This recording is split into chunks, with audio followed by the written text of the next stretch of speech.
said the camouflage pattern was not used in the far north. The government also asked why the soldiers were not wearing full combat gear. So when BBC took a closer look at the video and found clues that proved the government of Cameroon was wrong, they started by the location. Where did this happen? The first 40 seconds of the video captured a mountain range with a distinctive profile. After a tip-off from a Cameroonian source, we found out an exact match for line on Google Earth. It places the scene on a dirt road outside a town called Zelevet in the far north of Cameroon, close to the border with Nigeria. Now, this is the reason Cameroonians are fighting with the jihadist group Boko Haram. Now, once they had the general location, they looked at other details in the film, tracks, buildings, trees, and matched them precisely to features visible on satellite imagery. Putting all this evidence together, we can say with certainty that the killings happened here, there, in Cameroon. When did this happen? Again, the video contained clues. This building is visible in the video, and the killings happened after November 2014.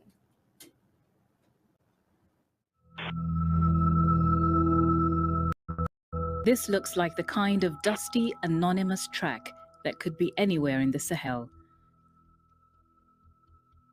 But the first 40 seconds of the film capture a mountain range with a distinctive profile. We spent hours trying to match this range to the topography of northern Cameroon. And then, in late July, we received a tip-off from a Cameroonian source. Have you looked at the area near Zelevet? Close to the town of Zelevet, we found a match for the ridgeline. It places the scene on a dirt road just outside a village called Krawa. A few hundred meters away is the border with Nigeria. The video also reveals other details that can be matched precisely to what we see on the satellite imagery. These buildings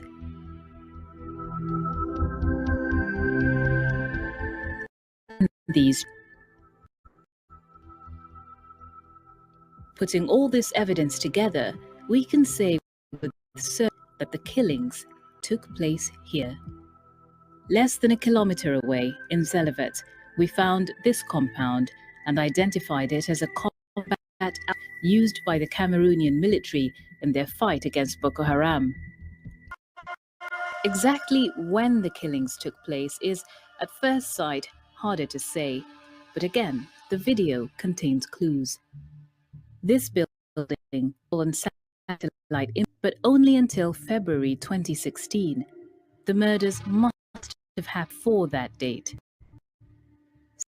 Satellite also capture this structure. The walls surrounding it are present in imagery dated March 2015, but had not yet been built in November 2014, giving us an earliest possible date for the atrocity. The video also reveals this footpath, a path that only appears in the hot, dry season between January and April. There are other, less obvious clues in the video. In this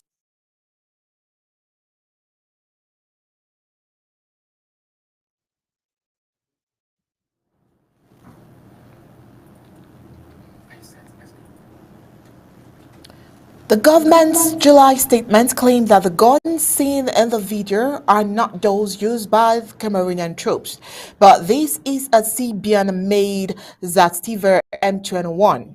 It's rare in sub-Saharan Africa, but it is used by some divisions of the Cameroon army. The government also claimed that Cameroonian soldiers in the far north wore pale desert-style fatigues, not the darker forest-style camouflage seen in the video. Well, we found this image on Facebook tagged to Zelevet soldiers wearing the type of camouflage seen in the video. And the government also asked why the soldiers in the video were not wearing full combat gear, heavy helmets, bulletproof vests, and ranger's boots. The answer is that they were not out on patrol. They were just a few hundred meters away from this combat outpost. In August, there was a sudden change in the government's position. After weeks of denying that these killings took place in Cameroon, the Minister of Communications announced that 7 members of the military had been arrested and were under investigations.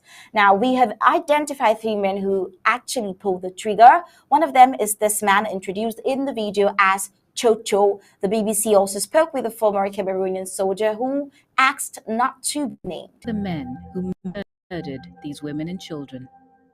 Our analysis shows that one of these guns is a Serbian-made Zastava M21. It's rare in sub-Saharan Africa, but it is used by some divisions of the Cameroonian.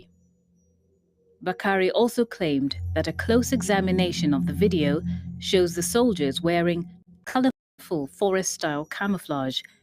In the far north, he said, Cameroonian soldiers wear pale desert-style fatigues. A closer look at the evidence reveals this. Cameroonian soldiers, seen here in a 2015 report by Channel 4 News, filmed in Zelefet, wearing darker forest-style fatigues, similar seen in the video. On Facebook, we also found these pictures of soldiers wearing the same type of camouflage. The images are tagged to Zelefet. Among them was a man who said that he saw these women and children being brought into the base by Cameroonian soldiers.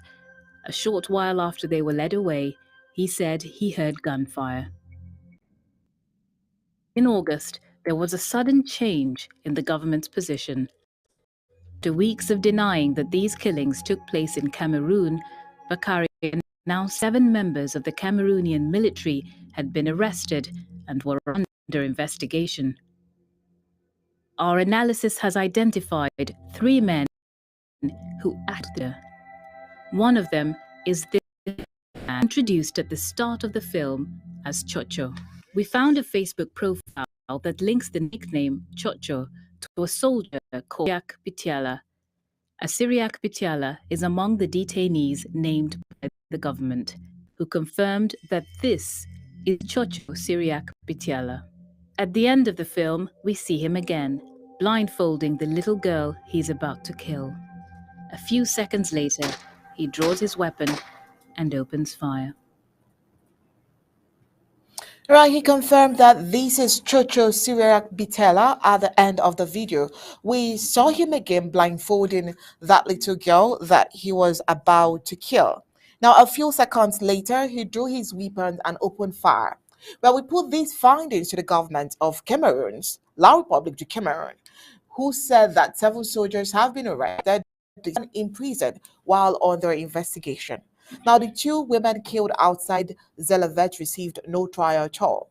No presumption of innocence was extended to the children who died with them as well. Well, we must remind you that these particular incidents happened as far back as 2017 to 2018. Our analysis identified other guns that were used in the killing.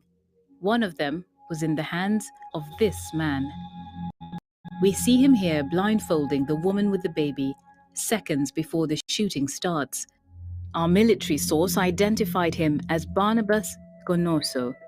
Although we were not able to confirm this identification, a very similar name, Barnabas Gonosu, appeared 11 days later on the government's list of soldiers who are now under investigation.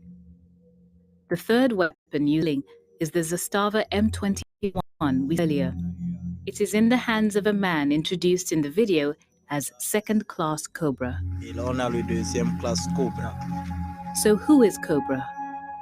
As the women and children are killed, Cobra is the last man still firing into the bodies.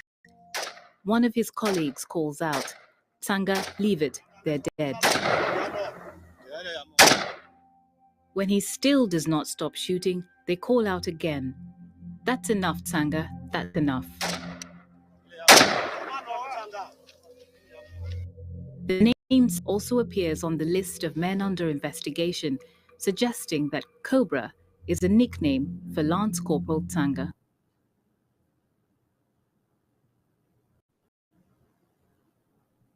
Now, that was a report from BBC 2018. Well, moving on to this particular one, it is similar, but this is a witness testifying what he observed at Bamenda. Now, for this particular report, we'll just jump into his testimony and from a witness of a very atrocious routine who preferred anonymity.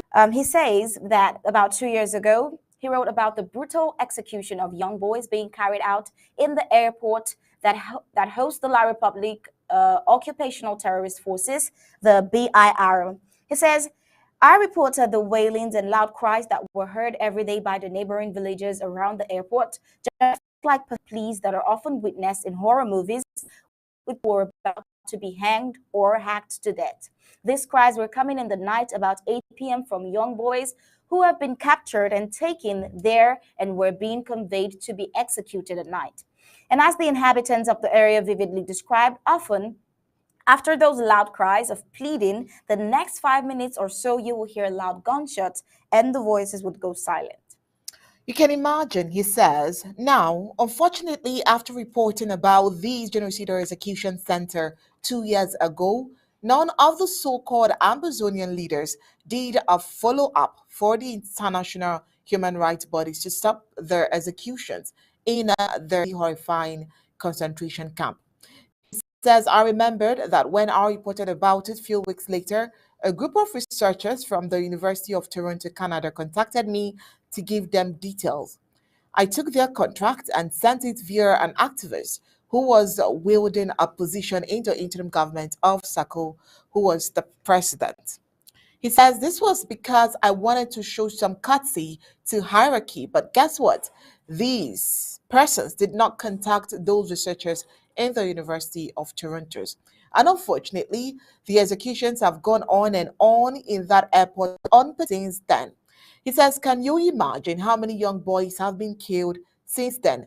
Calculate the number of days in 2 years and multiply one young boy killed every 9 times 2 years and get the number. At times, even more than 2 people are shot dead per night. Terrible. Well, reading on his testimony, he says, the only thing that changed was that after I reported the incident, they started using silencers on their guns so that the gun won't sound loud again to the hearing of around the airport area. I hear they now also muffle the mouths of the boys to be killed so they are not able to shout. Presently, suspected young boys are picked up and caged there waiting for their own days of execution. The actual Amber fighters who were captured taken with some of the randomly picked boys and forced at gunpoint to put on military attires at night. They are also armed and put at front positions when they are going to raid camps while the actual military is right behind. They are actually using the captured boys as shields. They will do this with the boys on particular missions a number of times, then execute them if they're not the raid. Due to the numerous mass graves that are in the baffled airports, and it appears that they no more have space to bury the boys that they have been executed every night. Now they have resorted to a different approach to dispose of the bodies after execution. Now he goes in to point out, and he continues to say it is now very important for inhabitants of Makon from mile 7 through to mile 8 to Bafuch down to the road heading to Menchum Valley to get up seeing numerous dead bodies every day off by the roadside from the airport. When the dead bodies lay in the open space and start decaying, the various village dwellers would have no choice other than to pick them and bury them up. Well, he goes on to say, I think this is a careful trick French Cameroon is playing in case and the situation where special investigation missions comes in to find out mass graves. They won't find dead bodies concentrated at the airport in the nearest future. He says, I have done my own investigate these in details twice. It is up to the international human rights bodies, churches, and Ambazonian leaders in the diaspora to search their consciences and decide whether they want to allow a complete young generation to be wiped out and extinct in the airport killing. Now, this is a testimony of the witness of these atrocities. But of course, justice was not served, just silence abducted to the atrocity. Justice must be given to Ambazonia. Why the never again generation will not stop until it happens.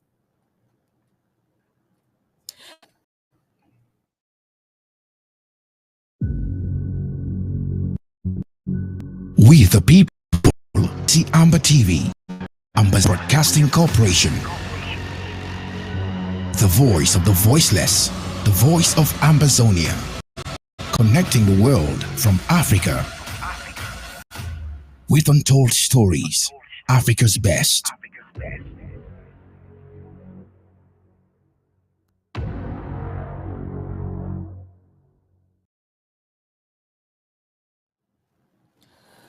Moving on, this report says the Christmas may be postponed in colonial Yaoundé. Now, the colonial La Republic of Cameroon government has added tax on every basic commodity, and traders have retaliated by increasing prices for every commodity in return. Now, city dwellers complain how it's been difficult fire and the deep blue sea whether to celebrate Christmas or not, as they cannot make ends meet. Well, Undaunted has gathered that a few days to the celebration of Christmas, city dwellers are complaining that prices of basic commodities such as tomatoes, cooking oil, rice, chicken, etc., have skyrocketed in the market, and the thing has. This is the period of that particular scenario. Well, for instance, a basket of tomato used to be 2,500, but now it is 5,000 francs at least. Even for a chicken, you need to have 7,000 francs to get a good one, when it used to be sold 1,000, and now, or even 5,000. But on these are like on ordinary moments. A liter of cooking oil rose from 1,100 per franc per liter to 1,750 francs CFA per liter. A liter of palm oil rose from 600 francs CFA per liter to 1,200 francs CFA. That's twice the price in an oil-producing nation. Well, Undaunted equally gathered that even though the Colonial La Republic Declared Minister of Trade, Luke Maglo Mbaga at Tangana, made assurances that there will be no shortages and availability of foodstuff in the markets. Basic commodities are available, however, but for what use when the population cannot afford?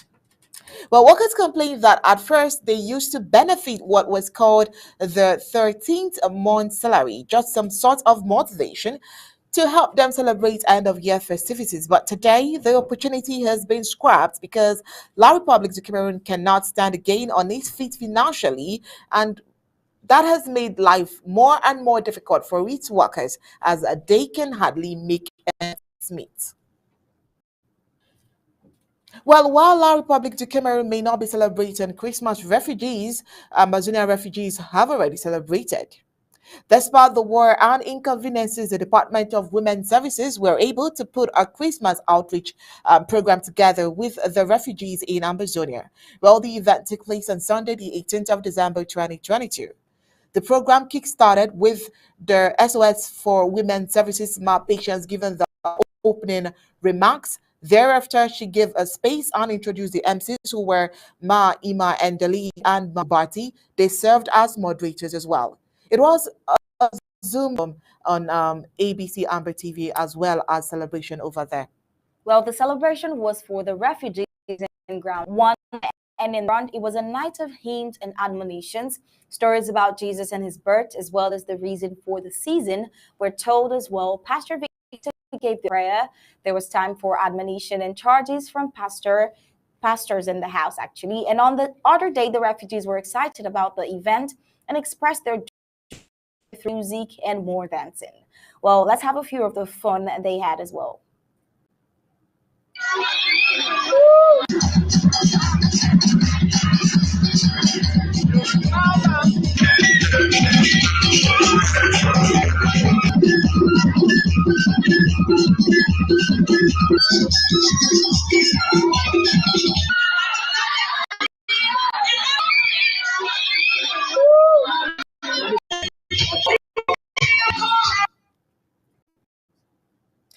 Well, thereafter, the SOS for Women's patients gave a vote of thanks to everyone that participated in the Zoom Christmas program. She also appreciated everyone who donated towards the BR Angel Fund drive, of which about 9,000 US dollars was raised. She also emphasized that the fund should be used to assist some of our refugees in Nigeria and Ghana, some IDPs, prisoners of conscience, wars, and the wounded. Some beneficiaries receive support only after Christmas, but before the New Year, she mentioned as well.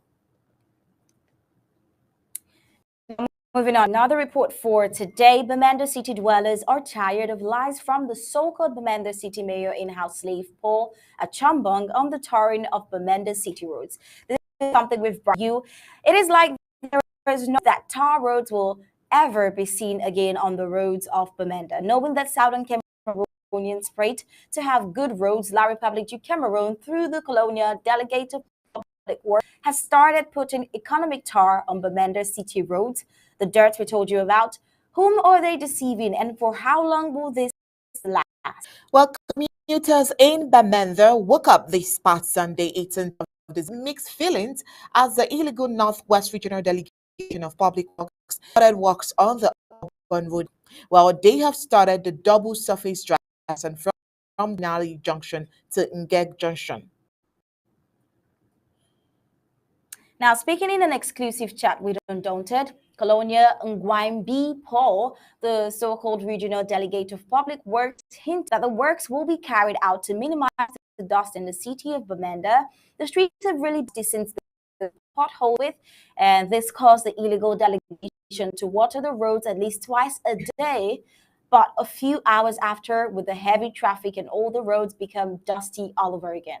In-house slave Ngwimbi Paul notes that the illegal delegation will do its best to make Christmas enjoyable in Bamenda this year with better roads. Stones and other debris were taken off gutters over the last 2 weeks before reaching the stage. Now, this economic tarring comes after delays in tarring the urban perimeter of Bamenda, works that have stalled for more than 6 years now. One of the major complaints before it morphed into an armed conflict was the road network in Bamenda. Happy that something is being done, many passers-by are only wishing that permanent works are temporary one like the previous dirt filling that made things worse for them.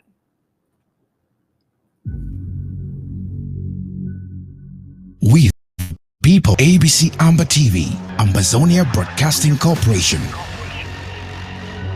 The voice of the voiceless, the voice of Ambazonia, connecting the world from Africa.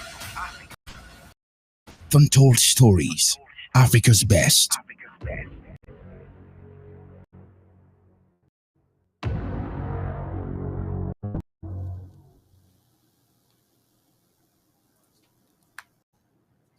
Awing is one of the institutions that La Republic du Cameroon colonial forces are to penetrate and administer as before. While the Ambazonia liberation fighters in Awing have stood their ground in pushing back any invading attempt of Biya's terrorist forces, this has made Awing one of the further fight for freedom with bloody battles with human casualties. Even at that, the sons and daughters of Awing are determined to take the development of their village to another level. They urged last Friday in the village for the general annual come together to put on a roadmap for the development of the village. Isn't it not glaring now that the British Southern Cameroons do not need La Republic du Cameroon to develop themselves? It's very obvious indeed. Speaking during the end of the year General Assembly in Awing, the president asked Awing people to continue being peaceful and united in order to push forward development in the community. Roads being the present major acts of development in the village, PJ Christian begged them not to get angry that if they destroy their property or use their farms to construct the road. He explained that the roads will be for all and will bring development to Awing. He says, quote, if you to pass through your farms, where will it pass then? He went further saying that if you see the roads passing today, it's on someone's property. If you are using this road today, it's because someone willingly passed there. Christian Tanyi told them to instead welcome the technicians working on the roads, give them archery to eat and water to drink, rather than getting angry because they touched their farms. Now, the Ndong Awing Cultural Development Association General Annual Meeting started on Friday the 16th meeting and will end on Saturday ended on Saturday this 7th. Looking forward to bringing you the entirety of it. It is now obvious that Amazonians' resilience will definitely bring them to the promised land. All right, and right after the break, we have this message from Professor Carlson Ayangwe to Ambazonians on Canada with La Republic to Cameroon. Right after bring Dr. Martin Mungwa. We the people. AV, Ambazonia Broadcasting Corporation. The voice of the voiceless. The voice of Ambazonia. Connecting the world from Africa. With untold stories. Africa's best.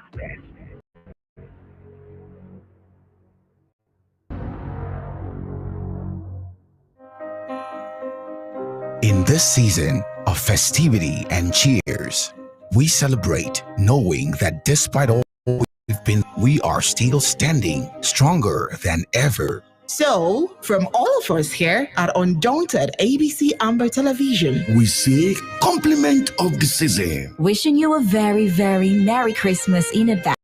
It's our prayer that you have all you need to experience the best Christmas ever. full of love and cheers. Family and friends. Health and wealth. Every man no fear God day. And so, to all our esteemed viewers, executives, ARS, music director, our vice president, our visionary president, and to all Ambazonians, we say compliments of the season and Merry Christmas. With love from all of us at ABC Amber Television.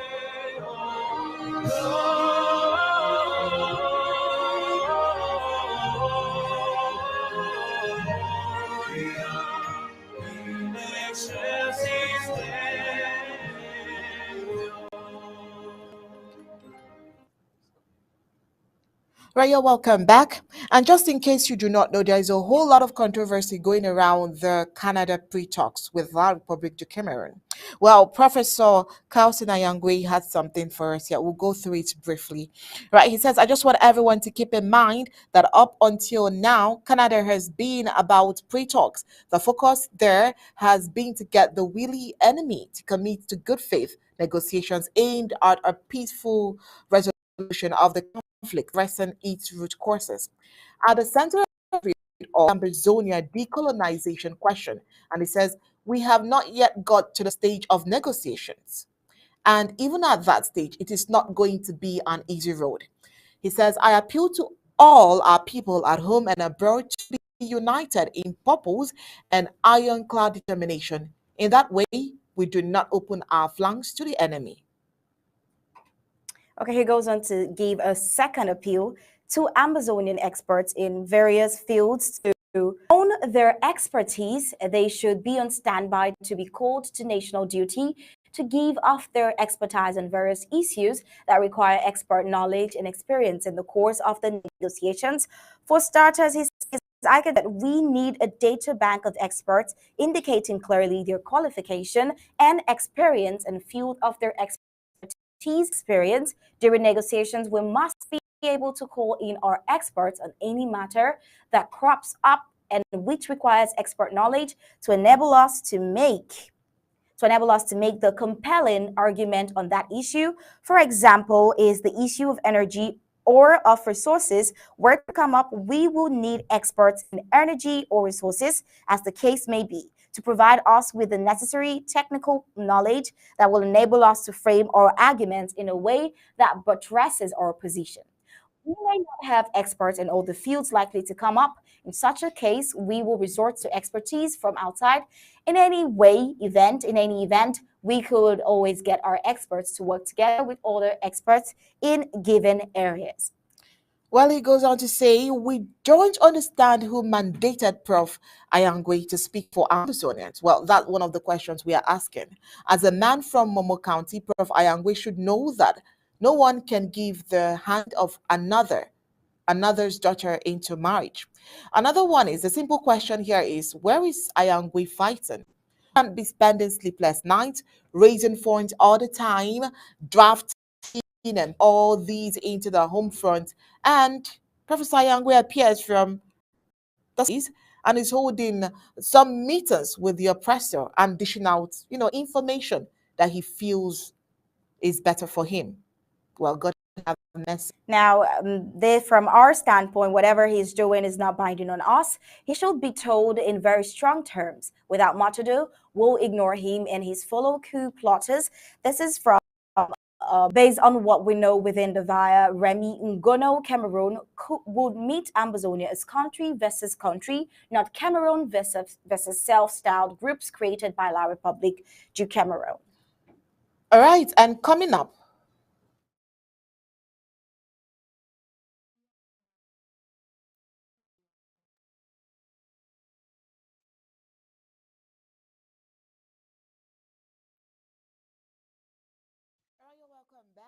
and of course, we have something for you for editorial. Let's have the editorial right after this break. The People, ABC Amba TV, Ambazonia Broadcasting Corporation. The voice of Ambazonia, connecting the world from Africa with untold stories, Africa's best.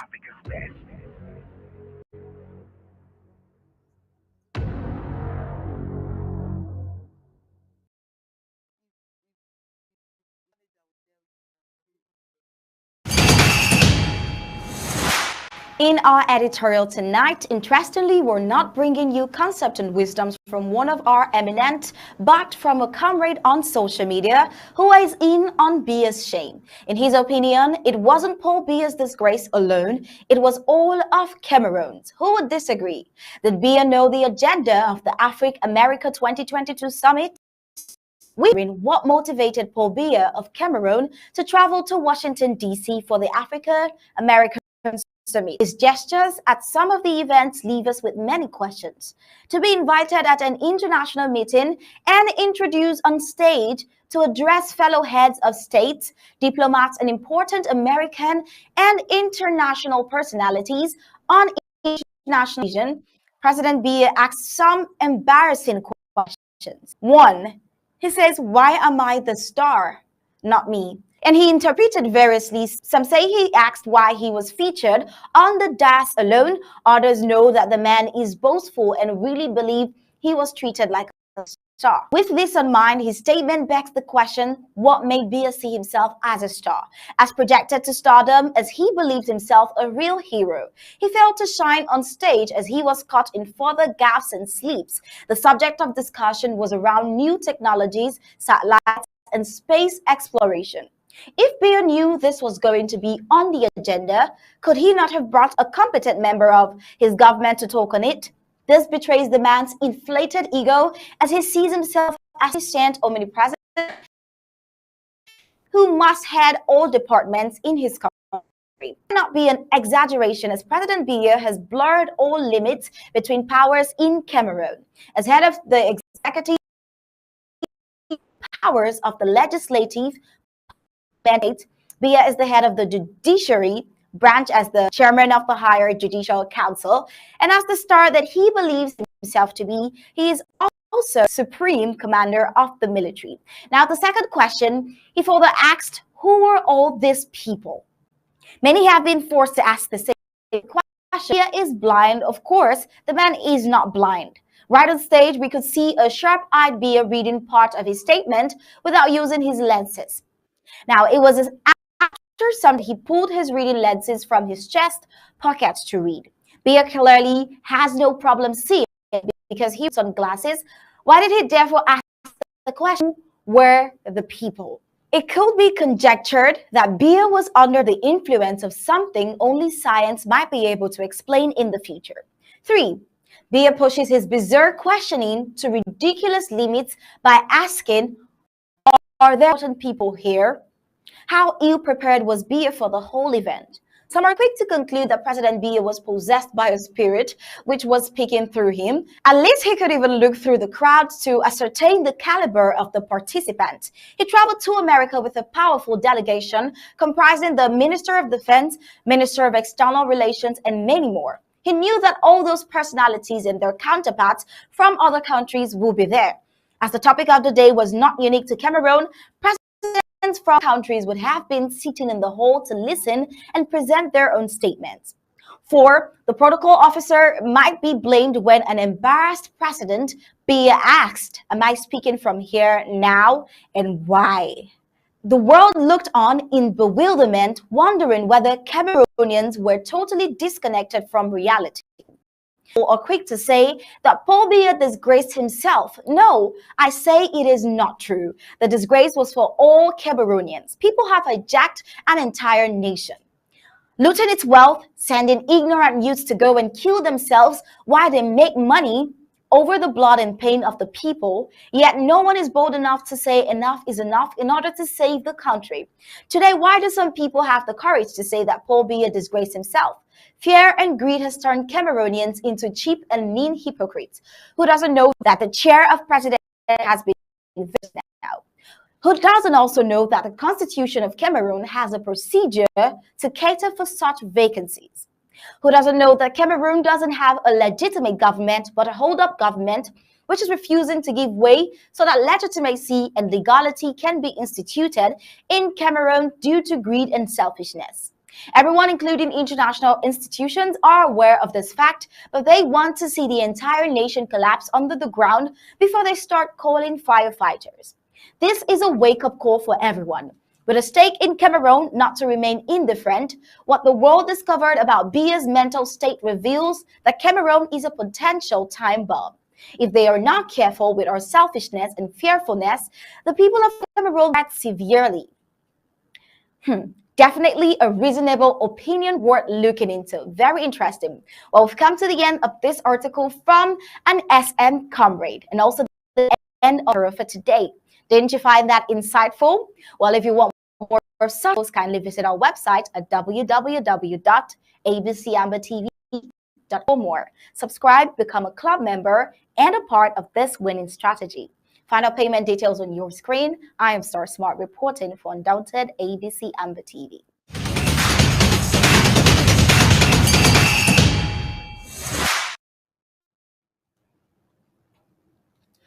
All right, welcome back. It's another Tuesday, and you know what we do on Tuesdays. Well, already we've had the Secretary for Communications and IT, Dr. Martin Mungwa, FASCE, has been here with us in the studio. Time we allowed him to have the center stage as he speaks on the topic purported ceasefire in the ongoing war, the lofty wishes of La Republic of Cameroon. Good evening, Dr. Mungwa. Good day, Ambazonians. Welcome to today's presentation. First, I would like to take the occasion to extend our greetings to Ambazonians and friends of Ambazonia on the occasion of the celebration of the birth of our Lord Jesus Christ. Today, my topic is purported ceasefire in the ongoing war, the lofty wishes of La République du Cameroon.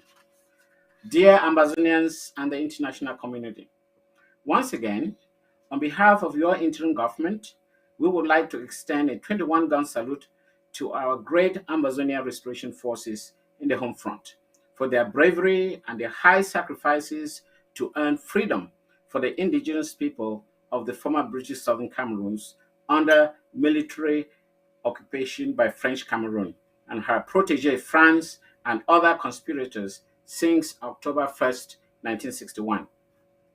We praise you, the ARFs, for upholding and protecting the interim constitution of the Federal Republic of Ambazonia. We greatly honor those who are putting their precious lives on the line to protect Ambazonians from La République du Cameroon state-orchestrated terrorism. Recently, there are reports of a purported ceasefire agreement signed by the government of the Genocidal Republic of Cameroon and certain Southern Cameroon's Ambazonia liberation movements in Quebec. This comes in the heels of talks earlier this year by low-level La République du Cameroon government officials and certain renegade pan-Cameroon resistance movements. We in the interim government consider this announcement irrelevant and inconsequential. The interim government of the Federal Republic of Ambazonia once more calls on the Biya regime in French Cameroon to formally adopt deliberately transparent procedures to bring legitimacy to its procedures, compliant with international norms. As La République du Cameroon accelerates its onslaught on our people, burning homes, for example, recently in Biya, Bonge LGA of Memen County, and killing innocent people, everyone knows that the current phase of the armed struggle is a self defensive response to the sustained violence and brutality unleashed on southern Cameroon's Ambazonia protesters on September the 22nd and October the 1st, 2017. When Umong Koto We Siwe, the armed wing of the African National Congress, ANC, launched the armed struggle on 16th December 1961, it was a direct response to the brutality and violence of the apartheid South African government towards anti-apartheid activists and civilians alike. Consequently, in 1960, after the Sharpeville massacre and the banning of the liberation organizations, many more ANC or South African Communist Party members were convinced that the time had come to rethink the approach towards the struggle and move from passive resistance to an armed struggle. Fellow Ambazonians, the same thing happened during the September 22nd and October 1st, 2017 massacres of hundreds of Ambazonians by Cameroon helicopter gunships purchased from the sale of Ambazonian crude oil. By violently attacking peaceful demonstrators holding peace plans despite the long-standing non-violence position of Southern Cameroon's National Council and the subsequent banning of the consortium, like the NCNC, the Biya regime has proven to us that non-violence is not enough to bring an end to the occupation of our country, Ambazonia. So those treacherous and non-consequential movements that might have signed the so-called ceasefire are wrong. And we'll state the reasons why we think they're on the wrong track. 1. Rejection of peace overtures. For a long time, and since the illegal annexation and occupation of the southern Cameroon's Ambazonia by Cameroon forces since 1972, our people have sought out engagement and peaceful measures to make our demands heard. Yet, up until 2017, all our efforts have been met with a violent response at every point, culminating in the massacres of hundreds of our people on September 22nd and October 1st. As Nelson Mandela said in 1961, just before the launch of the ANC, it will be immoral and wrong for anyone to expect oppressed people facing such genocidal and brutal occupation to depend on peaceful non-violent means. And as he so clearly stated at some point, you can only fight fire with fire. It's therefore inconceivable that some people are advocating for such now when La République soldiers are still in occupation of our territory and continue to brutalize, murder, and humiliate our people daily. 2. Our fundamental right to self-defense exceeds the power of La République du Cameroon. Since the annexation, all efforts towards a peaceful end to the occupation of our country only led to a full-blown war being declared on the people of southern Cameroon's Ambazonia by President Paul Biya of La République du Cameroon. Tens of thousands of our people have been killed and hundreds of villages burned down. The road network in Bamenda has been dug up and destroyed in the same manner that France destroyed infrastructures when exiting an African country. If the Ukrainian people have a fundamental right to self-defense in the face of the Russian invasion, so does the southern Cameroon's people. We must continue fighting to defend our people, our land and property from a belligerent aggressor. The right to self-defense and ultimately self-determination is enshrined in the United Nations Charter and the African Union Charters, so our people are within their rights to continue and even intensify the armed struggle until the attacks come to a stop and their lives and properties secured. 3. Maintaining the pressure on the occupying forces.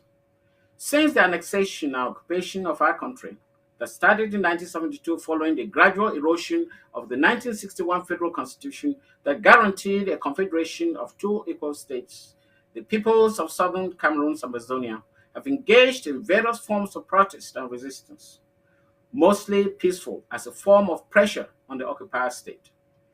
This armed struggle is just another form of maintaining pressure on the Biya regime until they irrevocably commit to a withdrawal of their forces from our territory. This is the proven mechanism to effect decolonization of our country.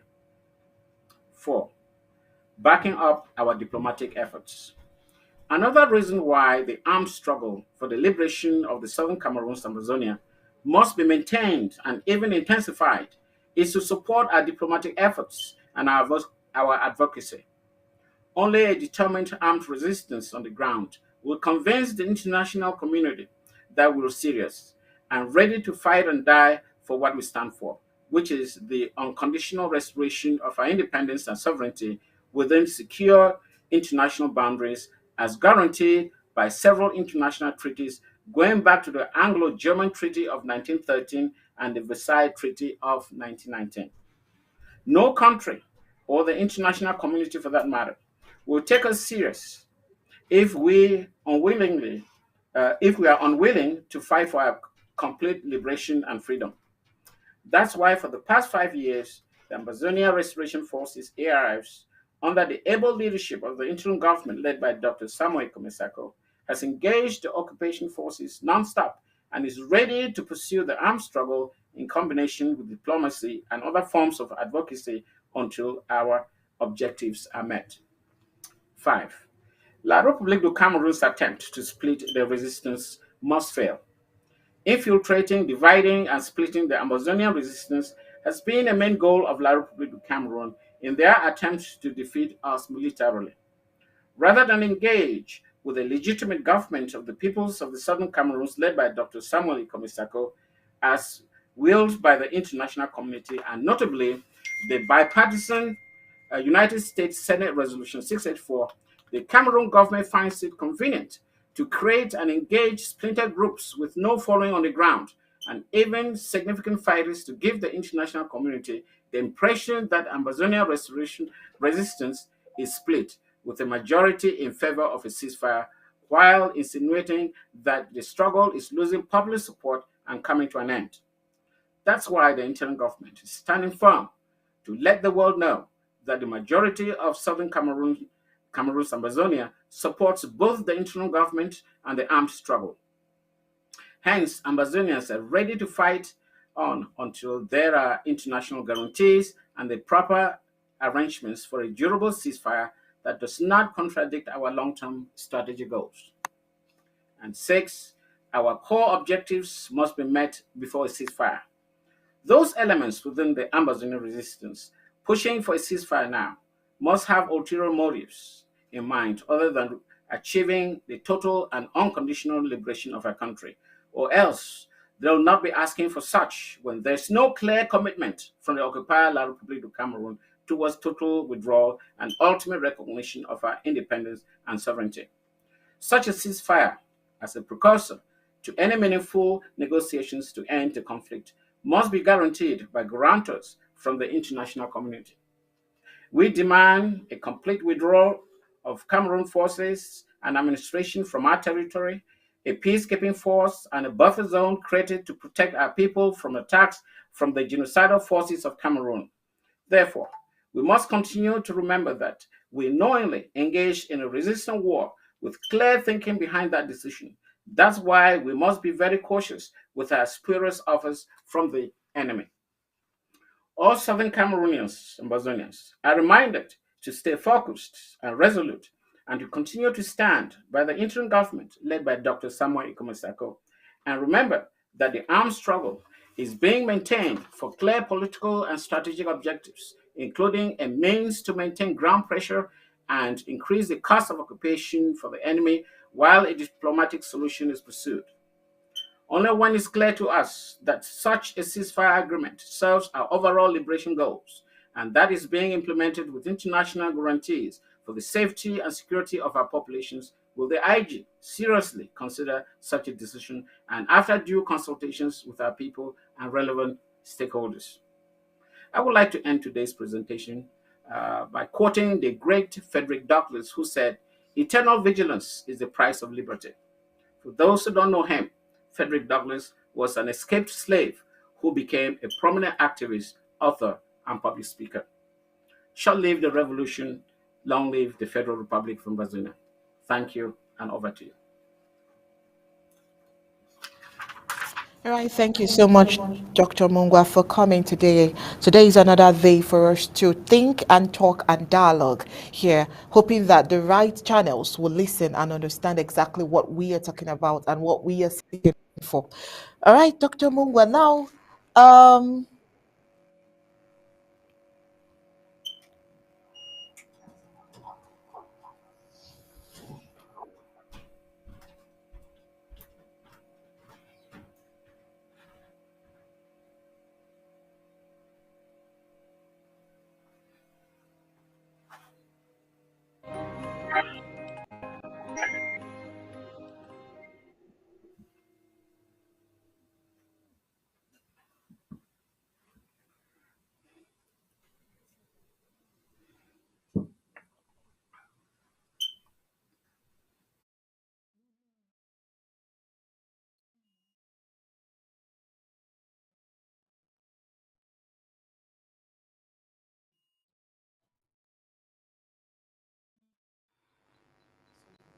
you.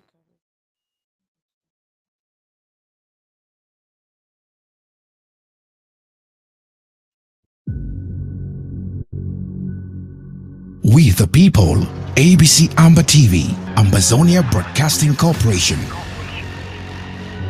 The voice of the voiceless, the voice of Ambazonia, connecting the world from Africa with untold stories, Africa's best.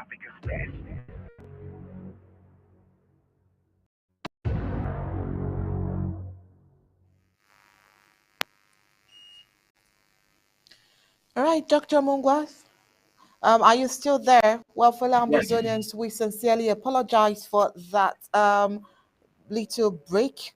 Um, but then we must go on. We must go on regardless. All right, Dr. Mungwa. Now, it's quite worrisome that few weeks back, the Swiss negotiation and the Swiss process was called to a halt by La République du Cameroon. And few weeks afterwards, La République du Cameroon, they are asking for a ceasefire. Now, do you think that there are political intricacies behind this new move about Ceasefire? Let's get to hear your thought as the spokesperson of the government. Can you please say that again? I didn't get it. All right, Dr. Mungwa, I was trying to give us a little flashback on how the Swiss led negotiation process was called to a halt a few weeks back. You remember, right? Now and then we are wondering a few weeks afterwards, they are asking for a ceasefire. Do you think that there are Right. political intricacies to this new request? Well, thank you for opening this discussion with that particular question. Absolutely. We all remember when, after 2.5 years of trying to bring La Republique to the table to negotiate with Ambazonians based on the Senate Resolution 684, issued by the US Senate, where all 100 members or 100 senators signed for this meeting on condition without any preconditions. La République stayed quiet until eventually, when they felt that they could be able to wiggle themselves out of negotiation, they decided to talk about going to Quebec. And a month or so later, we now hear that they've signed or they're about to sign some sort of an agreement for a ceasefire. Now, let's look at it very closely. It is very clear from all the observations, ever since they turned away from the Swiss government, that they have been grossly impacted by the war. We have been able to become a liability to the La Republic government. We have seen how the economy has gone into the drain, and we've all watched, I mean, economic information from La Republic, how things are so difficult. But being the people they are, they think that they can wiggle themselves out of this quagmire and negotiate with the people that they like, select those who they want to negotiate with, and go into negotiation. Now, there is obviously a few things there that don't really work out. It doesn't make sense. First of all, we don't know who the negotiator is. And for all this while, I've never heard any statement from the Canadian government stating that they are the people who are actually the negotiators. So this is an internal matter that La Republique has created to give the semblance that there's some negotiation going on, which obviously it is not. And now we hear this statement from Professor Anyangwe, which is giving us a totally different narrative from what we know actually took place in Canada. And that's where we are today. But as I said earlier, we are very resolute. We are the organization. We put it this way: we are the government that has the forces on the ground, and any negotiation can only take place, as far as ceasefire is concerned, is between those who own the fighters on the ground. I don't know of any forces being controlled by Professor Anyangwe. And above all, I have never seen Anyangwe in any draft or any fundraiser occasion ever since this was started. So I don't know who gave him the authority to start negotiating on behalf of Ambazonia. So that is dead on arrival. And I think now everyone at the home front are well aware of the strategy that La Republique has been trying to implement.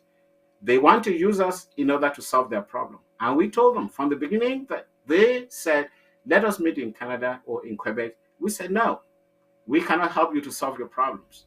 And now it's back to the drawing board. And we are here waiting. Over to you.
Amazonian mother addresses Mark Baretta. Mark Baretta, you stood up and threatened the life of His Excellency, Dr. Samuel Ikomesako.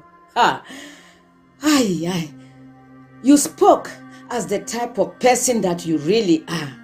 We saw you, a fake human being, lacking in education, jealous to the teeth, frustrated like a thief. But what has that to do with us? I am speaking to you as an Ambazonian mother whose children die every day on home front in search of self-determination. I am speaking to you as a Bakweri woman whose son has dedicated himself totally to our freedom and serves his people with a determined spirit. I am speaking to you as an African woman who has trust that her children will one day become free citizens in their own continent, blessed with abundance that is being raped by foreign opportunists. And that freedom will start with Ambazonia. Mark Baretta, At the beginning of this struggle, we saw you speaking words you never believed in. A wolf in sheep's clothing. Isn't that what La République's money does to traitors? Then you talked about freedom, about justice, and all those lofty things.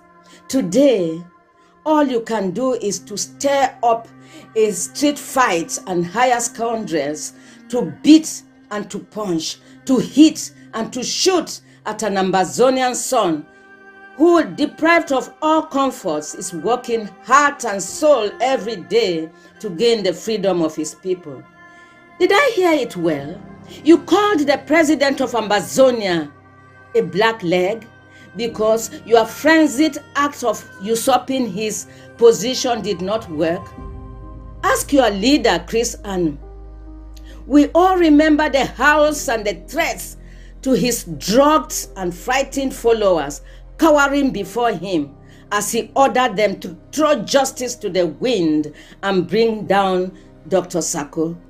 So much did he covet his position of leadership for the gains La République would give him.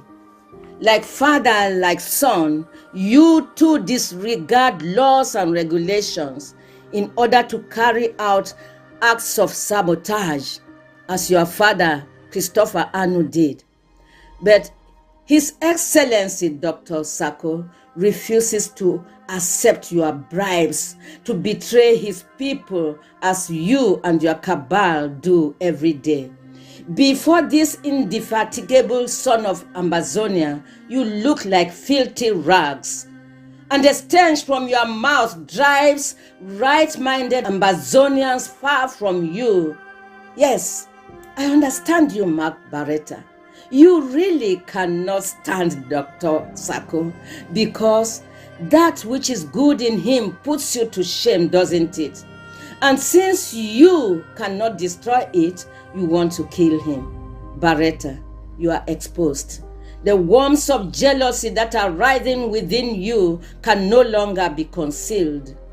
They have now raised their heads and exposed the rottenness that lies within you. What a shame. You even have the guts to speak after this your public declaration to do bodily harm to Dr. Sako, the president of Ambazonia. He has become the enemy. Really?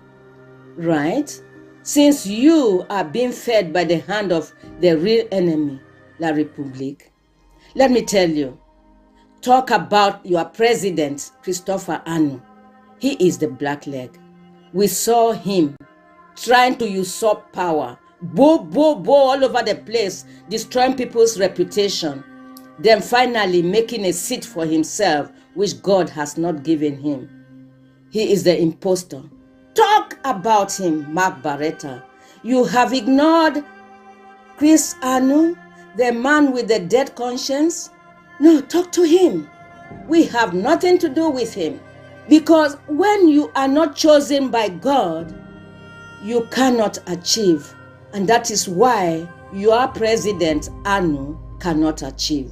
Mark Baretta, the whole cabal of Mr. Chris Anu, those who were smiling in your video as you spat words of attack on Dr. Sako, they are all with dead consciences. Take all the money that you can from La République and go, whatever they still have. By the way, how much did France give you to pay them? How much money did they give them to pay you? But you will never win the hearts of the Ambazonian people. Chris Anu can hold all the fundraising in the world, but he will not get a penny from Ambazonia because he has not won the hearts of our people. He does not speak our language. God has not called him, so he will never succeed. I want to tell you that you have angered the Ambazonian women by opening your mouth to speak against the president of Ambazonia, our son and brother. If you are determined to hurt him, look in the mirror and recognize who you actually are, the devil incarnate. Face yourself. You call the president of Ambazonia blackleg. No. And then you grovel before Chris Anu like a dog. Continue to fool yourself, Mark Baretta. But Ambazonians are more intelligent than you think. We will not allow you to assist Anu to hand over our country to the enemy. Your frustration has already set in. You only need to hold the guns of La République to finish their work of killing our people. Chai, what a shame, Mark Baretta, avowed murderer. Let me tell you this. In my tribe, if you stand and plan evil against an innocent brother or sister, we, the women, will cast a curse on you. We call it titikoli. Not a pleasant thing to receive, I tell you. I warn you, if you open your mouth once again to threaten the life of President Sako or anyone who works with him or represents him, you will know that there are women in Ambazonia who care about this fight. You will know that President Sako also has a family that cares for him. He is not a latrine where you dump your physics. We will throw this curse on you and you will never see good in your life. If anything happens, anything, even a scratch, happens to Dr. Sako and his collaborators, you will know that you are dealing with a different people this time. Just keep away, Mark Baretta. You are surplus to this revolution. There is no place for you here, callous individual. President Sako has been chosen by God. He will prosper in spite of the likes of you. The latter day Cain fighting the God-fearing Abels, but your threats will recall on yourself. Mark Baretta, see how low you have descended. You couldn't have gone lower. How are the mighty fallen? History will talk of you. The self-styled mighty Baretta and his cohort have stooped lower than drunkards and addicts. These brood of hooligans want to become presidents in Ambazonia. Shame on you, Mark Baretta.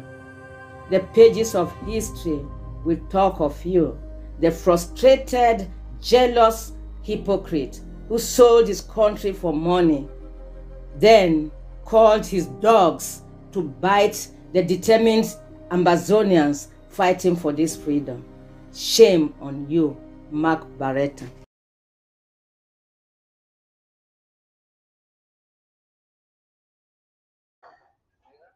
Yeah, hello. Good evening, fellow Ambazonians, ladies and gentlemen. I would like to apologize for the breaking transmission we're having there from Studio 2.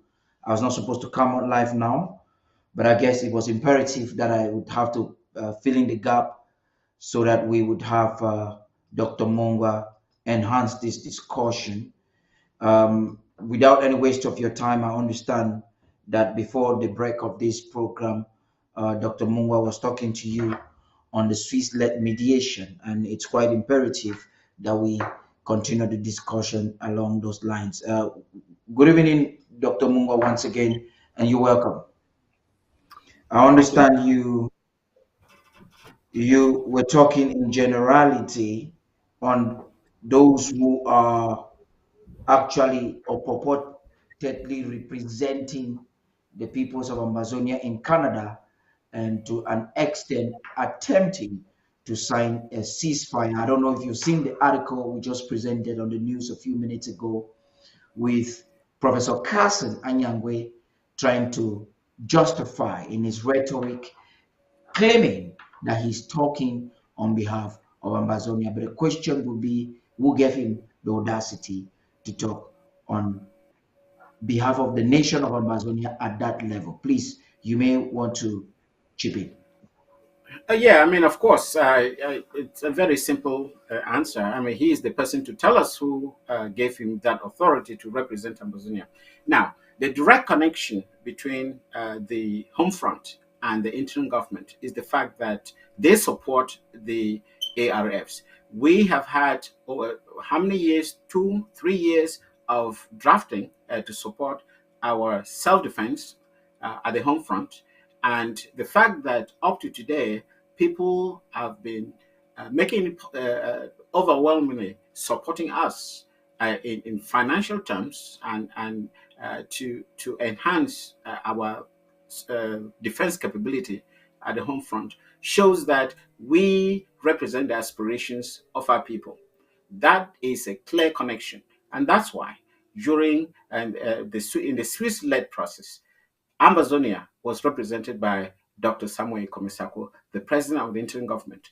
No other restoration movement was called because they made their investigations and they came to the conclusion that the government that's in power at the home front is the interim government led by Dr. Sako. And that is a clear connection between the interim government and the home front. And we represent the aspirations of the Ambazonian people. It is that simple. There's no other empirical data that you can prove today that Professor Anyangwe represents Ambazonians. There's no empirical data.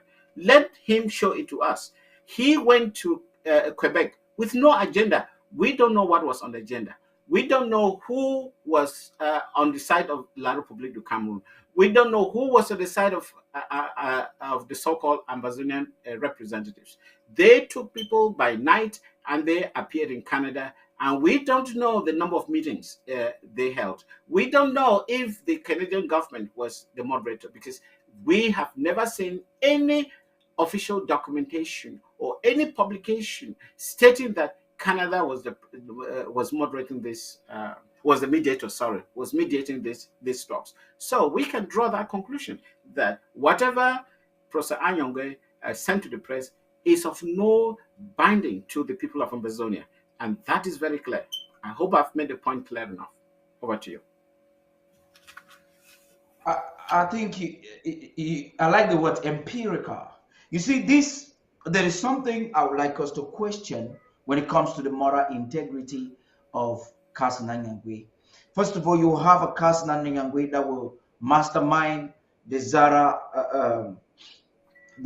conclave. That's the fourth conclave.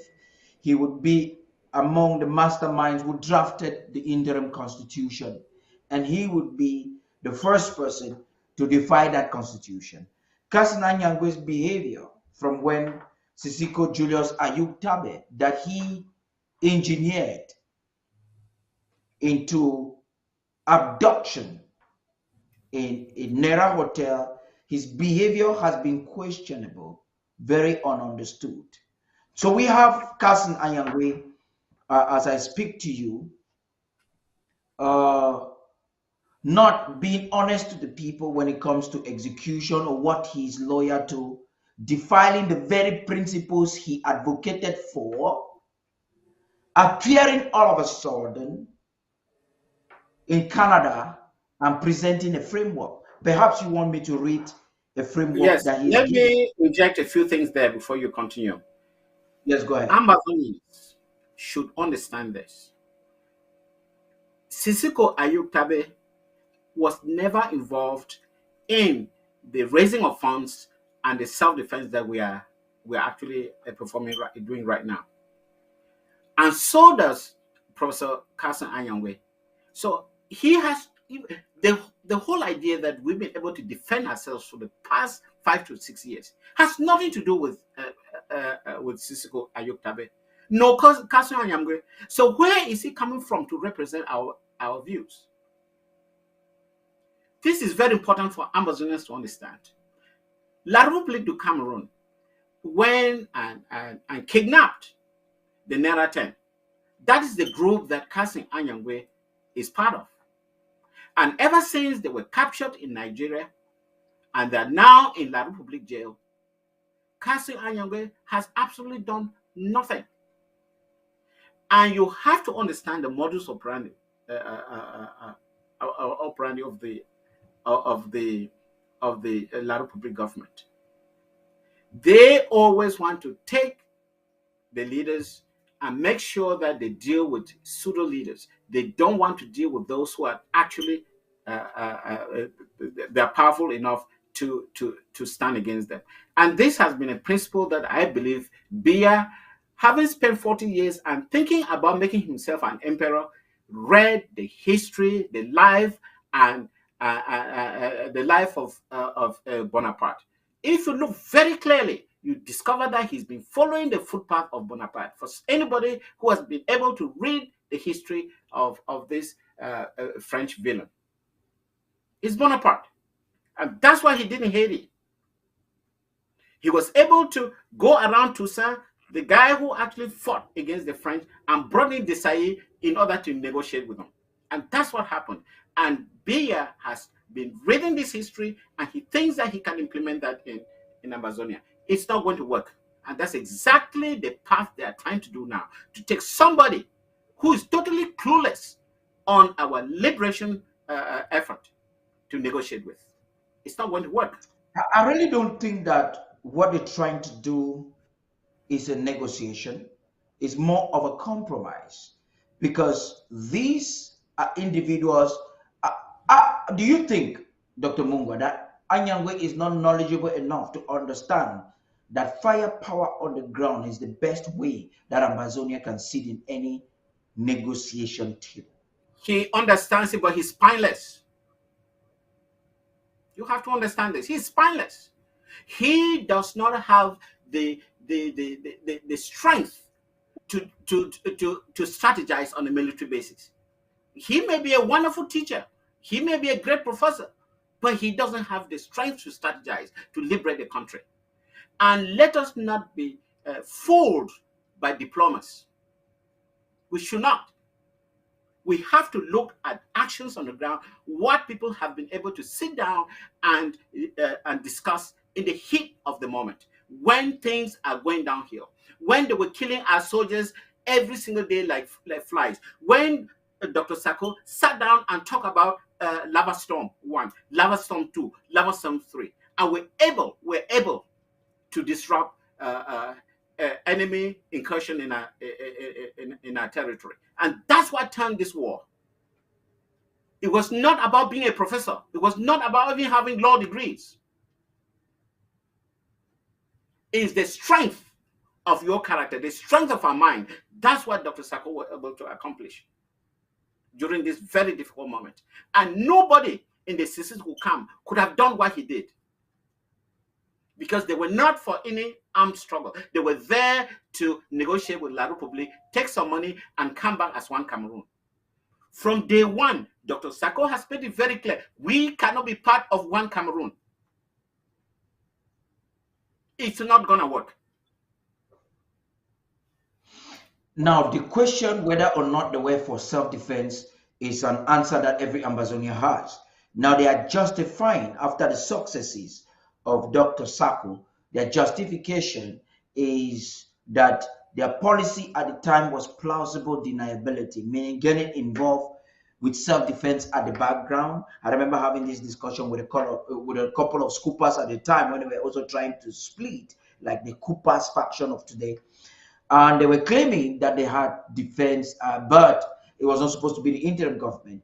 Their rationale was not very clear, because you saw a President Sako in 2018 who audaciously declared that self-defense is an era of self-defense. Now that is just to lay the ground to the question and the integrity or their intention of these so-called pre-talks in Canada. In recent times, we've been having calls from those who are supposedly federalists trying to call for some form of unity.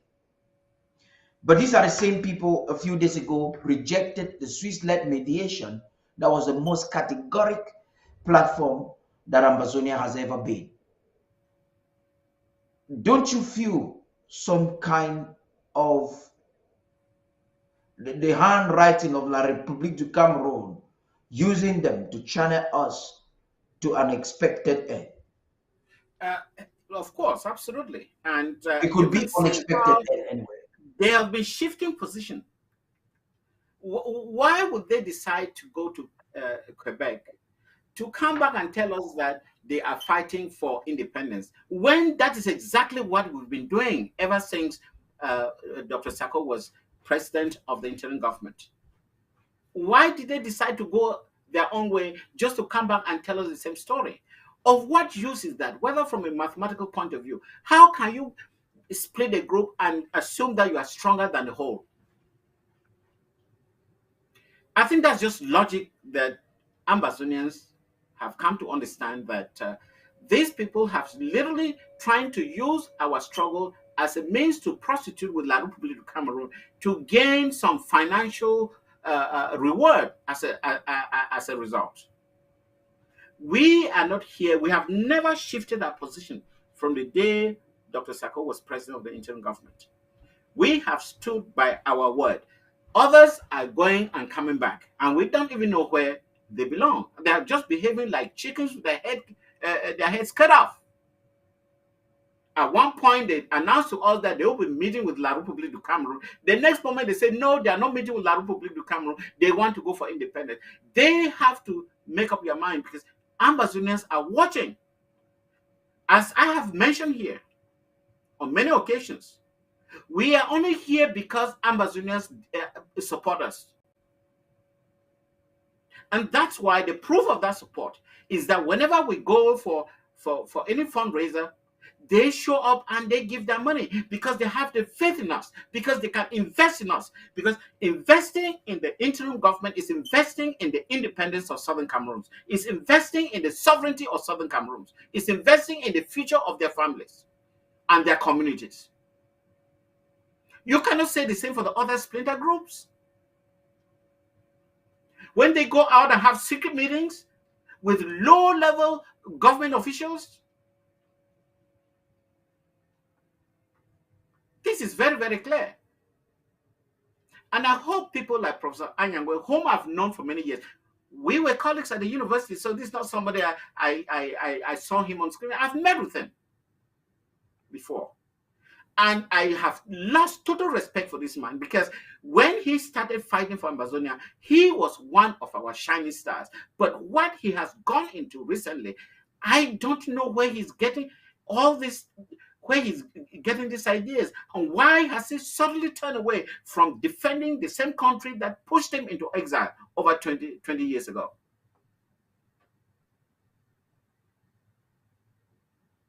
Maybe future scholars will look into this behavior for historical purposes. It's a real tragedy. Maybe future scholars will look into this behavior for future purposes. I would take it step by step, because there are others whom are not seeing the manipulation that you're seeing, or perhaps you are not seeing. And if we do not crack them down slowly, we may have ourselves trying to talk to Ambazonians when it is late. I'm going to get into the Chris Arno debacle and his imposition, claiming that he wants to also talk on behalf of us. But let's get back to Cousin Anyangwe on this matter. In 2018, the president created ACON that was meant to call Ambazonians together. It was a kind of unity platform. Anyangwe was a chairperson for that platform. It was in preparation of the conference that took place that summer 2018. That was just a few days after Sisiko was picked up. Anyangwe, for a reason nobody understands until today, sabotaged the platform, was disinclined to it. And we understood that he laid his weight on the scoopers. Immediately, Sisiko Ayuk Tabe left a communicado and started conversing. The true colors were unveiled. Let me fast forward. Anyangwe, after the fail with APNC, he was a mastermind of APNC. I'm sure he advised President Sako or President Sisiko to have sent out the funny letter that we all know.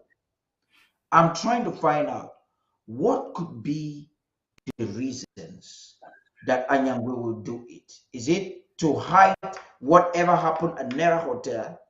Why was he not at Nera Hotel? Because prior to that time, he has been available in every meeting. Anyangwe and Atam Milan are in-laws. The both of them were absent at Nera Hotel, but these two individuals toured the war with President Sisiko. Do you think there are any chances that they are trying to conceal something and they will do everything just to conceal why they were absent? Because even Sisiko has not categorically explained to anybody why the Nera Hotel meeting, and why he left America after his address to the nation, rushing to the Nera Hotel. I want us to get into the crux of the matter. Well, yes. I do my best to to give my opinion as far as that's concerned. Let me start with the latter point that you made about Sisiko rushing to Nera Hotel. I was actually with Sisiko in New York before he left for Nera Hotel. I was with Cisco for almost 4 hours. I was able to trace his hotel where he was on East 36th Street, New York City. And I went and knocked at the door, and there he was. He opened the door to me. And my first embarrassment was I asked him, Mr. President, why would you leave the door unlocked? Are you safe? He laughed and said, no, who will be interested in me? And we sat for 4 hours and talked. And I discovered that, the way he was he had so much self-confidence in himself, and that he's very certain that things are going to happen in a very short period of time, and actually handed to me an invitation for his inauguration in Biya, which I still have that postcard with me today. So when I think back, I noticed that immediately after the encounter, he left for Nigeria. And having known that he was also invited somewhere else for a fundraiser, and I thought a fundraiser would be Dr. Mungwa, I'm not cutting you short, but you have to rewind. He Yes. gave to you an invitation for his inauguration in Biya. That's Please correct. elaborate on that before you go ahead. What inauguration? That's correct. So I met him and I said I was with him for about 4 hours because I had been, the moment he was in New York, I said I must see him because I was burning to do something. I didn't know what I could do for the revolution, but I was ready to do anything. So I said the first thing would be to meet with him. And he knew me. It's not as if I was, foreign. When he saw me, he called me by name, although we had never met before. But I think he knew me for, a variety of reasons. So we sat down and talked, and he was very articulate. He said a lot of very good things. I could see his self-confidence. I could see he was ready. He had been to Boston. He talked to a community there, and they were very positive. Been to Texas and so on. So he came to New York, and when he had explained all that to me, I told him about my opinion, the way this revolution should be followed. I offered my services. I said, if there's anything you think I can be of some use to you, I'm ready to help. And then that's when he handed me that invitation for his inauguration in Biya. And he was very, very confident that it will happen in a very short period of time. And after that, I came back home in the wee hours of the morning. What kind of inauguration? Let me understand. What kind of inauguration? Inauguration as Sisiko, president of Ambazonia in Biya. He was very certain about that. And from the little that would trickle after his arrest, it appeared he had come into some negotiation, secret agreement with La République du Cameroon, and they were going to meet in Nigeria. And we have a variety of versions of that encounter, but there's something that is very clear. He was contacted by La République du Cameroon government, and they assured him that they were going to sit down and negotiate for the independence of Southern Cameroon in exchange for maybe some financial reward. And at the same time, he was told or advised not to let anybody know. Does that ring a bell? And that's why, and I believe that only a core number of members of the interim government actually knew about this plan. I believe that the large majority of those who went to Nera Hotel were not aware of it, because if he had presented it to his cabinet, I would say that you're actually unveiling, Dr. Mungwa, you're actually unveiling to the public some details that a lot of people have not heard. The inauguration, you see, we are connecting the dots as you speak, and I will not like you to rush. A lot of Amazonians are watching me now. They would like the fact that for the first time, some of them don't like when I cut people on air, but they would like the fact that I'm holding your brakes and taking you so that you can drive slowly. Now, an inauguration not for a Sisiko, the confident to be inaugurated in Biya when he knew that he could barely travel into Cameroon at a time when he did not have an army, at a time when Cameroon was not even accepting the word Southern Cameroon, at the time when Issa Churuma was calling him a terrorist. Correct. That is quite revealing. Go ahead, please. And now you can understand, and it is actually within this framework that I believe Professor Anyongo is taking the cue, because that negotiation is very likely that Dr. Professor Anyongo was aware of. So they want to create a puppet government to install in Biya. That is what I came to interpret. Nobody had to tell me about it. But the fact that he was so confident that he handed me a postcard for his inauguration in Biya, it's quite revealing today when you look back into the behavior of specifically Professor Anyangwe. How come that he is the one representing the so-called the Ambazonian group in Quebec? Is because of this link between Professor Anyangwe and Sisiko. Sisiko is the person who has told La Republique that I would like you to select Anyangwe as my representative. And you could see the moment Dr. Sako was president, you could see that the friction between the two of them, because they never agreed, because they had already put into place this secret plan with La République du Cameroon. And Dr. Sako coming into the mix was considered as a spoiler. They had even some financial dealings that Dr. Sako came and made sure he put a stop to it. So these are all revelations that I came to know when I came to into the interim government, and my prior knowledge having met Sisiko Ayoktabe when he visited New York City.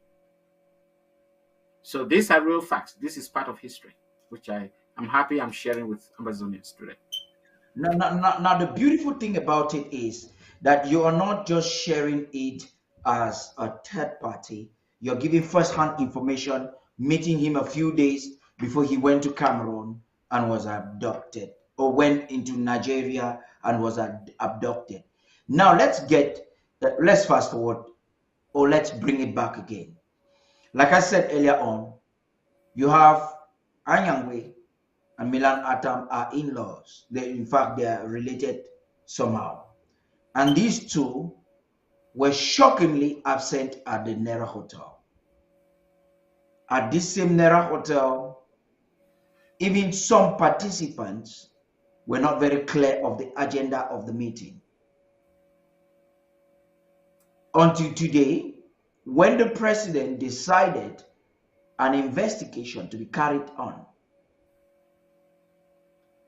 a faction that was led by Milan Atam, I think he was Sec-Gen of the Governing Council, and enhanced by Professor Carson, would have to fight an initiative that was supposed to bring clarity to Ambazonians.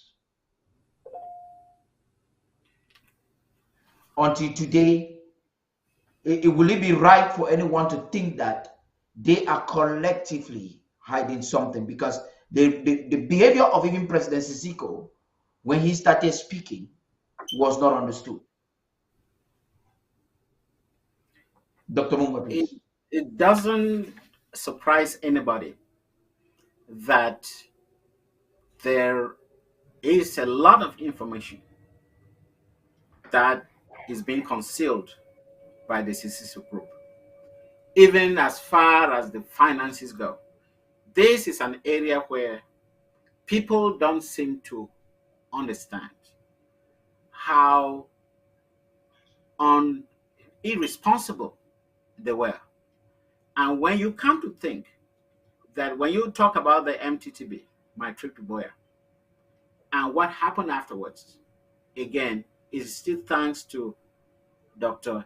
Samuel Komisako, who put into place an audit group to make sure that we can go into the nooks and cranny of whatever happened and at least make changes for the future, which he indeed do. And that's why we have structures in our government that we are trying to strengthen, and we've been strengthening over the years, where we have departments with a clear mission and a vision, where we have the office of the Controller General that makes sure that finances are well looked after. And if there are any bad seeds, they should be taken out. And in situations where, or maybe put it more clearly, to make sure that the financial structures are recognized by the American government, so that when people abuse it,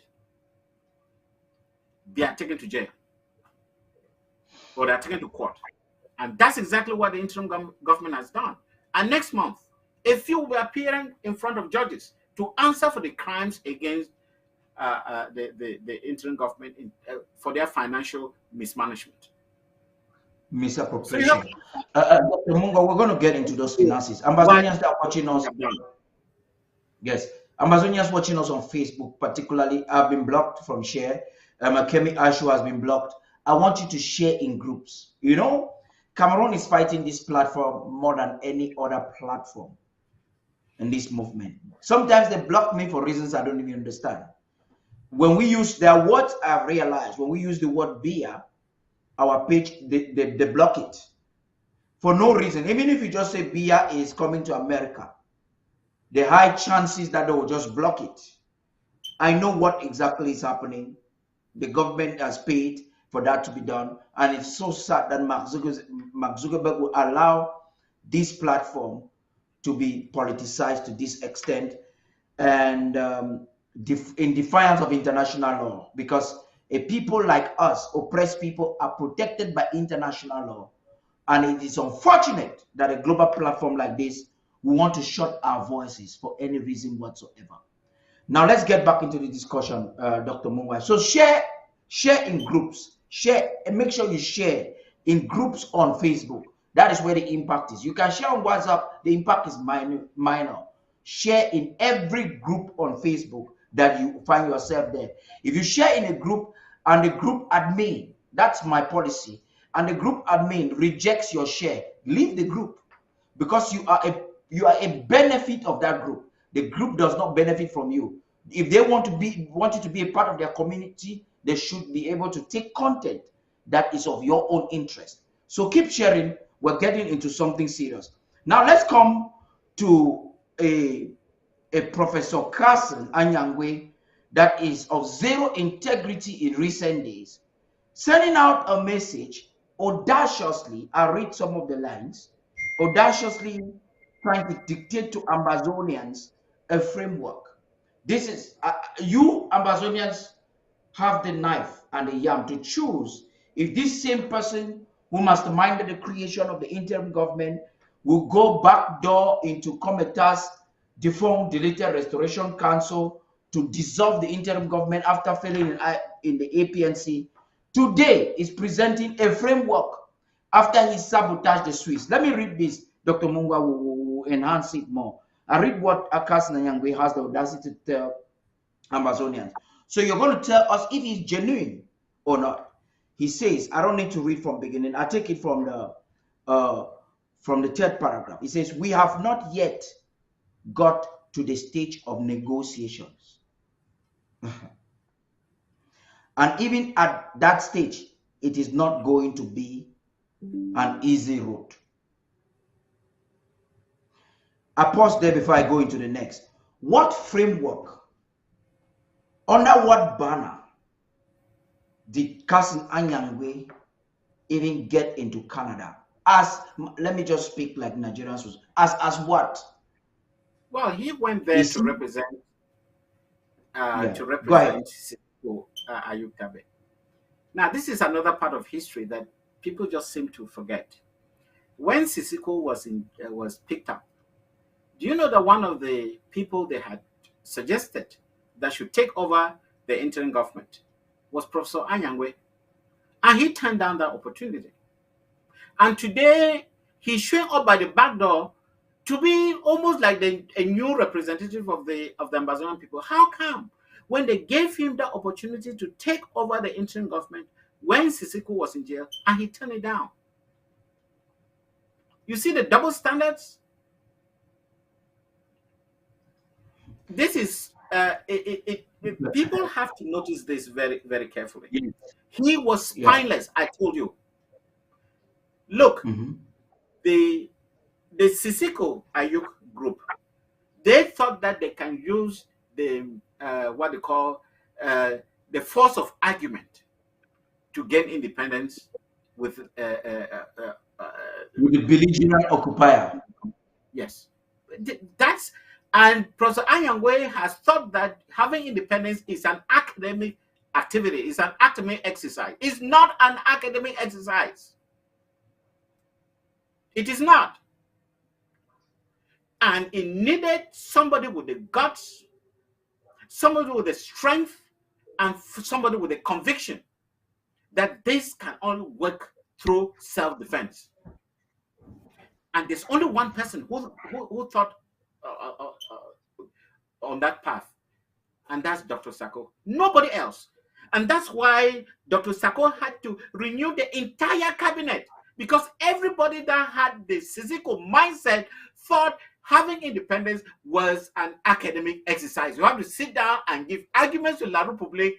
How can a chicken sit in front of a lion and say you want to negotiate? It will just eat you up. We had to Dr. Mungwa, a lot of people are thinking that is beyond them trying to exercise their intellectual capacity, or assuming that it is an intellectual exercise. A lot of Ambazonians watching right now are saying that could possibly be a cover-up of enablers or those who have sold out. And perhaps you may want us to digress a little bit. Those who have a lot of intellectual know-how, the Kas Nanyangwe, the Cho Ayabas, the Akwangas, yes, who went and studied everything about Sudan and every other revolution, and did not study specifically what could be the best framework to prosecute the Ambazonian liberation movement. It was evident in their own policies that didn't work, and so Ambazonians didn't trust it. But again, they're working to dismantle the only thing that has worked. Choayaba said it. His vice president said it. Go ahead. I don't know the parameters that you use to study these other wars. Whether you go to Zimbabwe, whether you go to South Africa, you go to Kenya, you go to Sudan, Eritrea. I don't know any liberation movement that has worked without an armed group. This is the only path to your freedom. You have to fight it out, even in a limited or what do I put it? In a situation where, just assume that you are in a school with bullies. The only way you can fight that bully is one day you punch that bully in his eyes and make sure that he never tries to bully you again. It has worked all the time. Those who think that they can come and argue and point fingers without punching, there is nothing is going to happen to you. Look at Ukraine. So whatever philosophy that the professor had about our gaining independence from La République du Cameroon, without factoring in the fact that we need is an armed struggle, which is legal under international law, because it's for self-defense and the right to self-determination. If a lawyer of that level could not understand this piece of legal right, then it is disturbing about his own academic accomplishment. Do you think that Anyangwe is ignorant of the importance of the armed struggle, or he's just being dishonest? He's neither dishonest or ignorant. He doesn't just have the character in him. He's not built that way. So he is trying. Excuse me. This is an important call. Hello, Mr. President. Yes, you know I'm on air.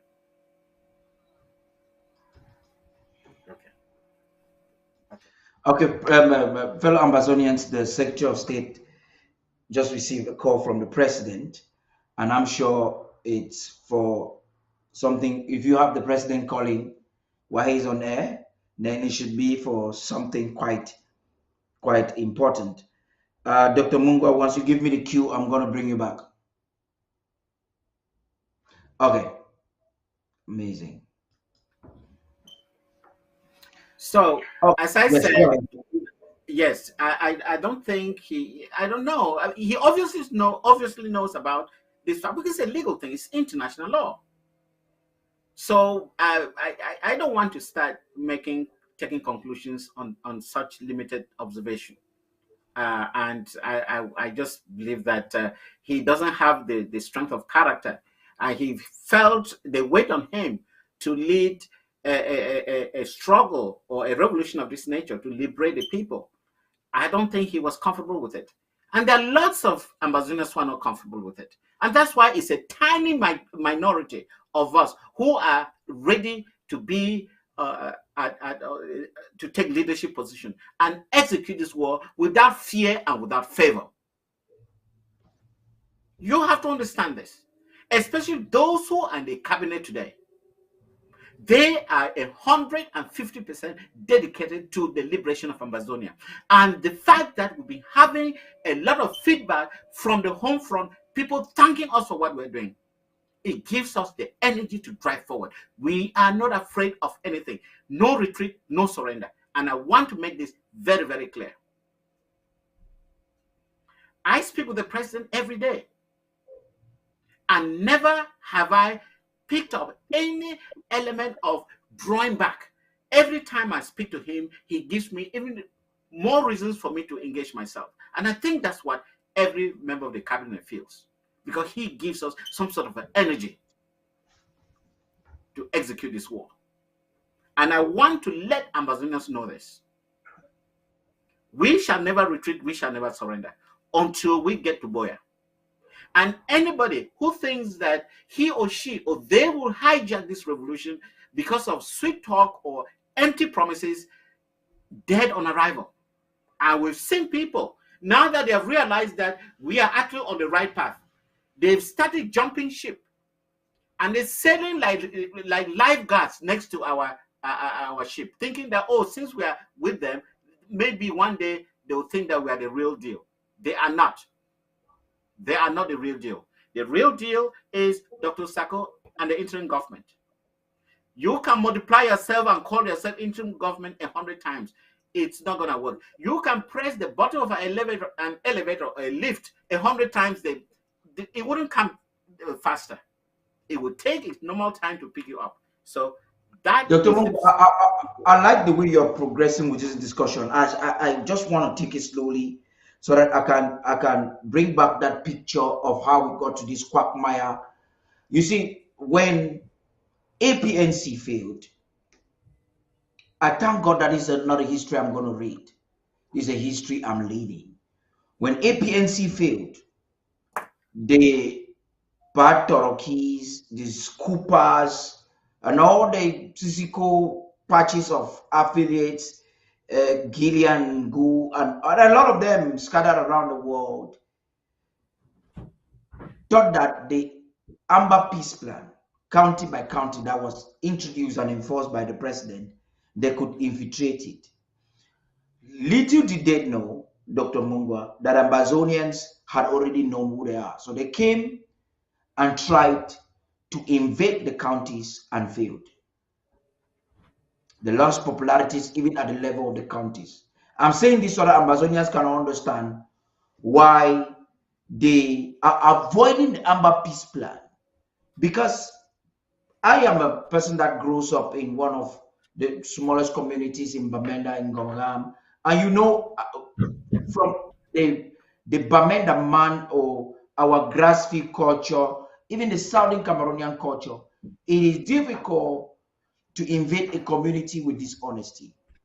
That's the power of the Amber Peace Plan. Now, they failed in all of this. They had the Mangans and others to also try to fail to get into self-defense. Fast forward into this year, 1st October, we saw them with paid individuals calling a certain Ambazonian restoration fight in the home front. And this group, strangely, had written speeches. Lines on those speeches where all our prisoners should be released. What are you or who are you asking for? So the handwriting was clear. We already knew who they were. And now the groups have suddenly disappeared from Biya and everywhere. Those individuals, we cannot find them anywhere.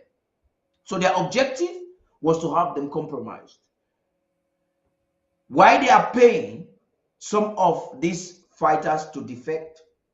Cameroon is paying armed men that are not necessarily their soldiers to attack our people in the community.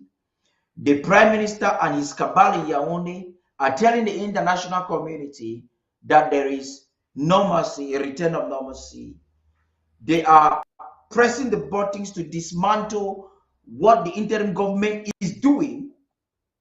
This cannot be with an intention for a fair outcome. Perhaps you want to tell us what you think Cameroon is hoping to achieve. I'm happy the way you have elaborated everything. And as a scientist or trying to apply some scientific knowledge, you always want to see if what will be the response. For example, they're injecting this information to the international community. And the next thing you ask yourself is, how does the international community respond? You need to get a response to see whether they are right or wrong. The first response we had was during the annual general meeting at the United Nations. At the end of it, when the Minister of External Relations of La République du Cameroun, Mr. Lejeune Balambala, came and said all sorts of things about the flowering nature of making sure that there's some peace or whatever. And at the end of it, and how peace is returning to southern Cameroon, what was important was what the Secretary General said. He insisted and he told La République du Cameroun that you have to sit down for some meaningful talks. What does that mean? It means that they never believed in what La République was saying. You also have to understand the international community, these are not fools. These are people who have representations all over the world. They have people who give them on-the-spot analysis of events. So they don't just come to these meetings expecting Mbala to tell them what is coming from La République du Cameroun as the fact. They have to use their own sources. Just like in every experiment, you need a control. If you don't have a control, how do you know that your experiment is going the right way or the wrong way? So it just tells you how shallow La République is. They think that the international community will wait for them to tell them the facts. Are you kidding me?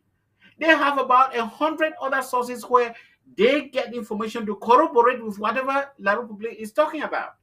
And that's why they're always so surprised when they come and they do this song and dance tune and nobody listens to them. And they always say things that are contrary to what they say. And they're surprised. Because these people are not even scientifically inclined. You can see that. They're not scientifically inclined.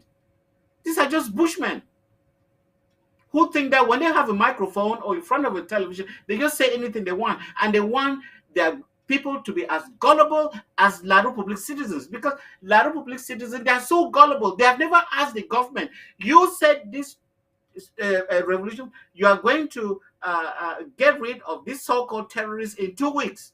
Now is the 6th year. I don't know what type of project management is being performed in La Republic of Cameroon. In a good project management office, that project manager will be fired. By now, La Republic should have fired Biya,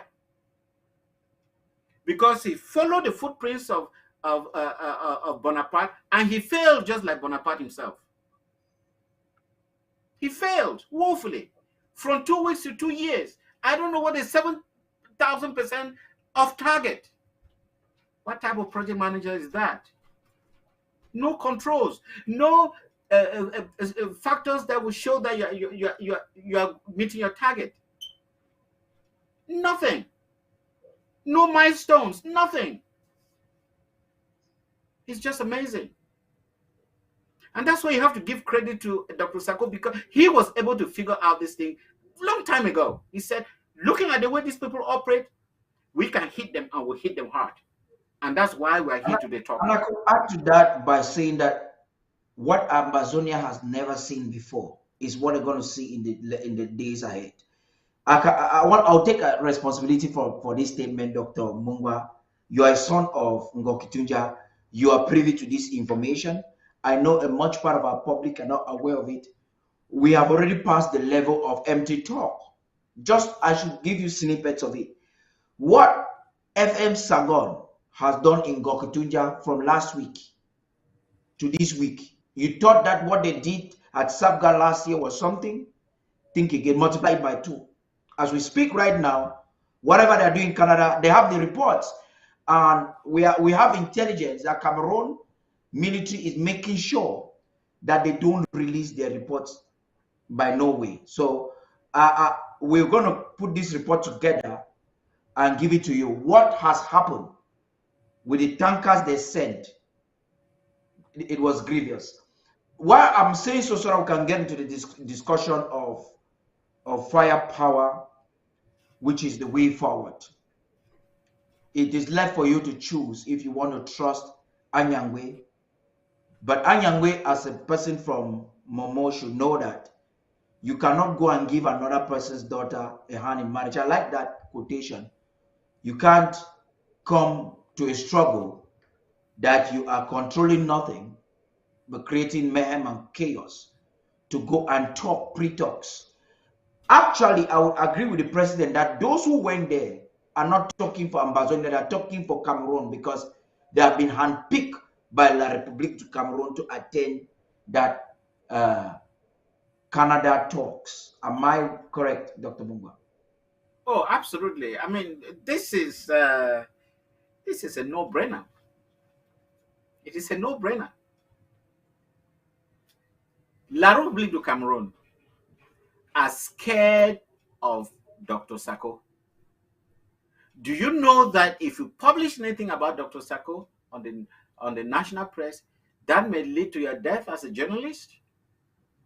They are scared of him for a variety of reasons. First, they do not have the intellectual might to match that of Dr. Sako as an individual, not even as a government. They don't have that intellectual might. They don't have the ability to harness their military the way Dr. Sako, who has absolutely no military training, and he's been able to harness the restoration forces to such a level that they can degrade La République thugs in the field. We have degraded them, and you just told us about an ongoing story about what just happened to them recently. It's not for nothing. It is the strategy that Dr. Sako put into place within the command structure, within the supply chain, within the tactical approach to any La République battalion approaching our territory. He has put into place all sorts of techniques to degrade them. And we've been doing that for the past 3 or 4 years. And above all, he has taken advantage of one essential weakness of the La Republique military, which I'm not going to discuss here. One fundamental weakness. And that weakness, you can run it all the way to Bonaparte. His army was also defeated based on that weakness by the British.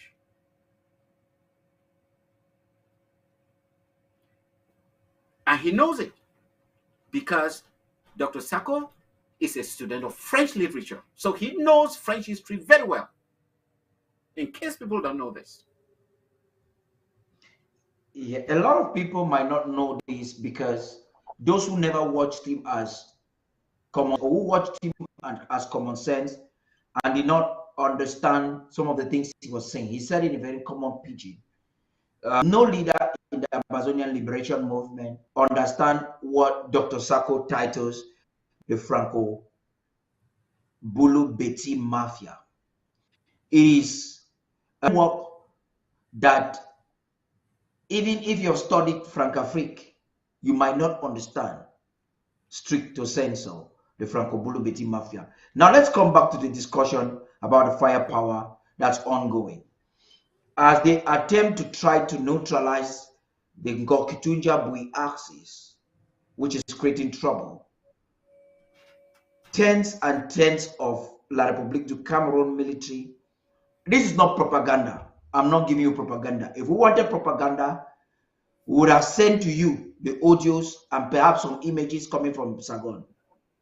It's not propaganda. We are just telling you that right now it's something else. And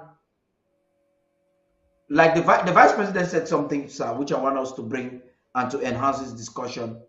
He said, what Cameroon doesn't know when they are using some of these enablers is that even if they team up against us right now and then they succeed to alienate us, people will not donate to them. Ambazonians will not donate to them because they have this difficulty. Number one, Marianta has just disappeared. She cannot raise no money. The money she stole, I'm sure she would have been afraid to even use the balance, or she has finished it and she will definitely go in for it. Chris Ano is unable to pay even his bills. And then he thought that if he goes for a protest in Washington, it will help to vindicate him from his preposterous utterances that can be used legally against him. And today, he is pretending to be against the Canada conference, Dr. Mungwa. Well, I just told you that he's a political prostitute, to put it simply. He goes where he thinks that he's going to gain favor. When it doesn't work, he goes back. Is this not the person who was dancing? Thank God that we have audiovisual today.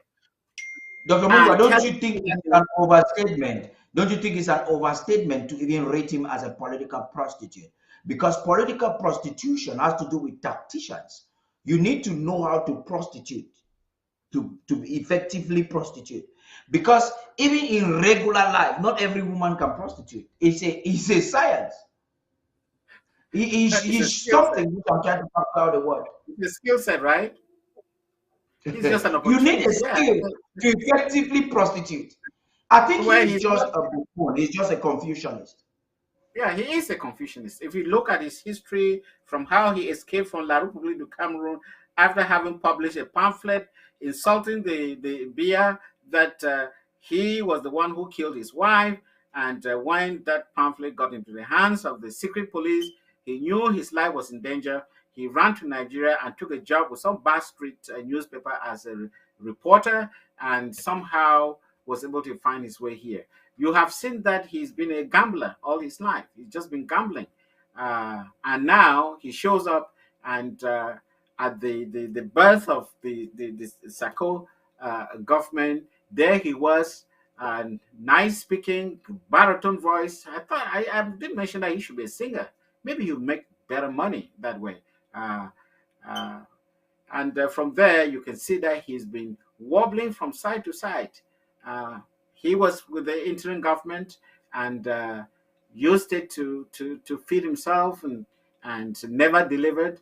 And when he left, he thought he was going to go to a much higher platform, but he sank. And now he finds himself at the bottom of the pit, if I can put it that way. And now he wants to resurrect. But who is he using to resurrect?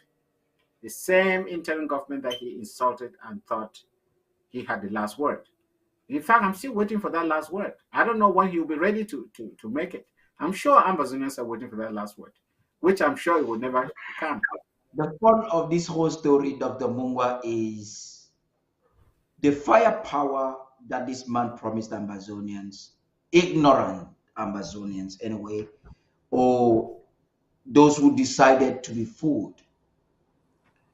And he, from last year until now, has caused only chaos in the entire movement.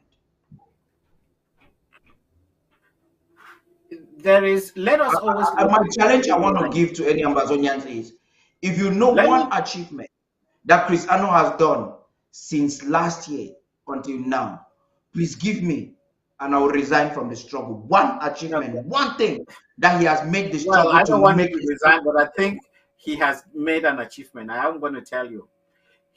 What is that achievement? Yes, he has consolidated the interim government. It is wonderful that we took the bad apple out of the basket. I'm not kidding. This gentleman would have been a total chaos had he remained for another couple of months. If La République du Cameroon actually had real tacticians in their government, actually had real strategies in their government, they would have told Chris Ano, please, this is not the time for you to leave. They were so much in a hurry because, again, you have a bunch of savages in La République du Cameroon who believe that, I mean, they had already been bragging. I don't see a person of Banqui already bragging on that this person is on our side. We used him and so on. It's just silly. It is just silly. And now he got rid of him and saved the revolution. So you are saying that he has been used because of him. If I understand you very well, Dr. Mungwa, you are saying that he has been used and dumped. It is for him to decide. I wasn't there when he was signing the contract. I don't know when he. To me, the moment he left the interim government, the great achievement that Chris Ano has done is to consolidate this interim government. That's correct. Don't you think so? You tell me. Don't you think that it was? And he's been afraid to call himself president because he knows that he's not president. So he would rather just say he's a comrade Chris. I don't know whether he calls himself president. He can call. You can behave like La République, where if they put a toilet in the middle of the road, they call it ultra modern toilet. When it doesn't have a water system, they still call it ultra modern. He can call himself an ultra president or a super president. But remember, the only measure of his presidency is what he can do to the Ambazonian people. Period. There's something amazing. I watched the 15-man protest that they did, and one of the Bangwas there was saying now that Anus is the president. Well, I'm not in support of all of them, but one thing that I enjoyed in that movie was the way Eric Tato shut them off and say, don't call no damn president here. When the Bangwa man was trying to tell Ambazonians that were there, thank God I was not there and none of us were there, was trying to say that he's president. Now look at Chris Ano talking about resistance. And I like the questions Ochiba Nelson will ask. I wish I could go to his wall to pick these questions now. Where are the Red Dragons? What happened to the general you installed with your... I heard from reliable source that Reverend Asong is his girlfriend and that's why she's so passionate. Somebody said they are dating. I don't know. That, don't quote me on this, it's not verified. Someone said so. I'm not interested in personal relationships. In personal relationship, that's it. But that is what I heard. I'm just saying what I heard. It's not a report. So they're saying that he and she endorsed him as president, and they installed a general. So what is happening? What is happening? Chris Arnold has got to tell us what is happening, because the vice president said that if they would unite together, somebody just said, sell out United Front. If the sell out United Front can come together and bring firepower, perhaps Amazonians will trust them. But that's the a question statement. That's a conditional statement. I mean, the basic English I learned is that whenever you say if, it's always a situation that never works or never happens. So if, okay, if, that's a conditional statement. I don't know. But what we should put our attention to is what we can do, is what the interim government can do, is what the interim government is doing. And we have been consistent and consistent. Ever since I came to this platform, I think it was January this year, it's almost a year today, we have been teaching Ambazonian people as to the importance of this struggle, as to the importance of staying on track with our demands, as to the fact that we have to tell La République du Cameroun exactly what we want. It is not a matter of running around and hoping that when you go to some room, we are going to talk about. No, we are coming there with our heads high. We are coming there just like Foncha went to Fumban, and we are going there as a government representing the interests of Southern Cameroon's Ambazonia. We are not hiding our position whatsoever. We are not going to negotiate our sovereignty. We are going to tell them this is time for you to back out of our country, because we have all the legal rights given to us by the United Nations Charter, just like you. And there's no reason why we should come and literally begging them to see whether there's something that they can do to us for us to be respected as human beings. We have to fight for it. And that's exactly what we're doing. And thank God we have somebody at the head of this structure called the interim government, in the name of Dr. Samuel Komisako. If we had spineless people like Professor Anyangwe, do you know what he would have been telling us? He probably would have been brandishing his diploma over our faces that, look, I'm a dean, or I'm this, I'm that. I know how to say this, I know how to say that. But had no idea as to Professor Anyangwe, for us to have independence. Professor Anyangwe has a record of starting and not finishing. We're told he did same for SDF, so that he betrayed all the movements in the early 90s. But that's not what I want us to conclude. I have some questions to ask you. You just said the interim government is being consistent, knowing what to do and how to do it. Now, this is what I want to ask you. Why Cameroon is impishly gunning for a ceasefire? You are a spokesman of the interim government. What would you say is the capacity? Can you hear me? Can you hear me? What is the capacity of this government to counter that at all fronts? First of all, on media and on the ground right now. Maybe you want to be specific. Oh, first on media, we don't have to go far. We throw ABC. Everybody's watching ABC now. Secondly, you just gave a scenario that happened with Sagon. What he did, you said is twice what happened in Sabga. That is the way to go. They know that they cannot sustain this war. And thirdly, we have now, Dr. Mungwa, you're talking as though you're yelling that from me, and it might be as though it's Paddy that's saying it. Or I don't mind taking responsibility. Okay, no, of course. Let's move on. Of course, I'm aware of it, and I'm just trying to connect to information that's already available. I don't want to make as if it's coming from me. You just said it, okay? And then the third thing is that we have consistently turned from an asset to a liability to La République du Cameroun. La République du Cameroun, if they have to maintain their presence in southern Cameroon, it's going to cost them money. It's going to cost them. That's the point. So when we become a liability, what do you do as a businessman? When you sell off those assets that are liabilities, you sell them off. You say, get rid of this. Get the monkey off my back. I don't want it anymore. And that's how we are going to gain sovereignty. The more we become a liability, the more La République du Cameroon realizes that they are going to use half of their yearly budget to maintain their presence in La République du Cameroon. They will be running out of it like rats in a meth lab. Okay? It is that simple. And that's why I doff my hat to the ARFs, because they have understood the language of economic destruction. Destroy La République's economic assets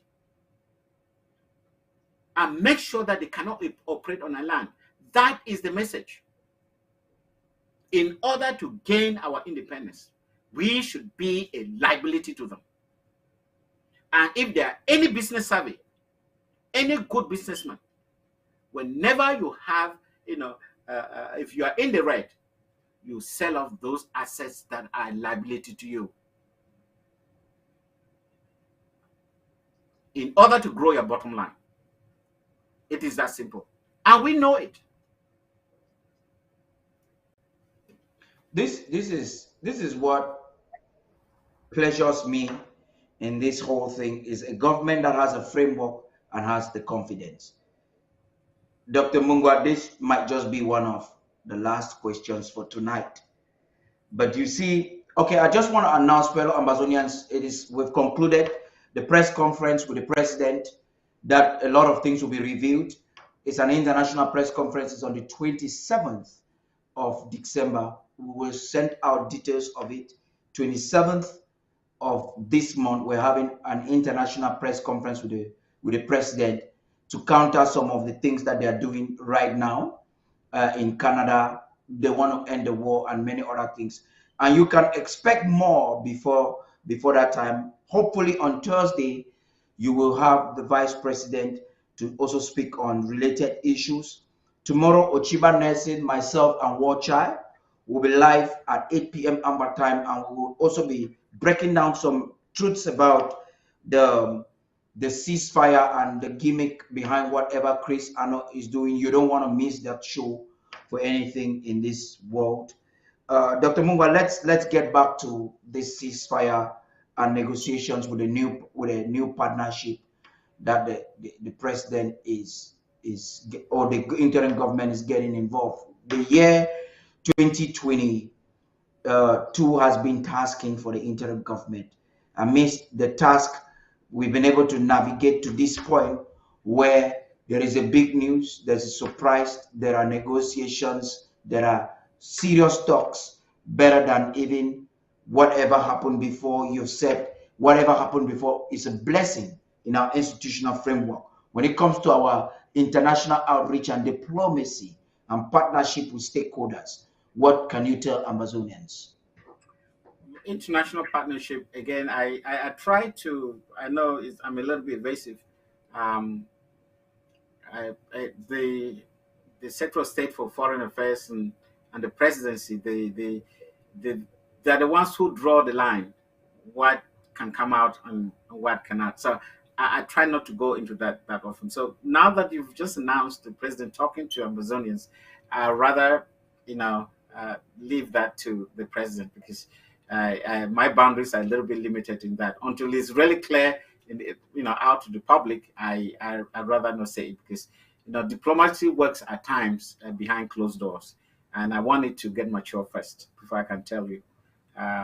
So I wouldn't want to say anything very specific in that regard for now.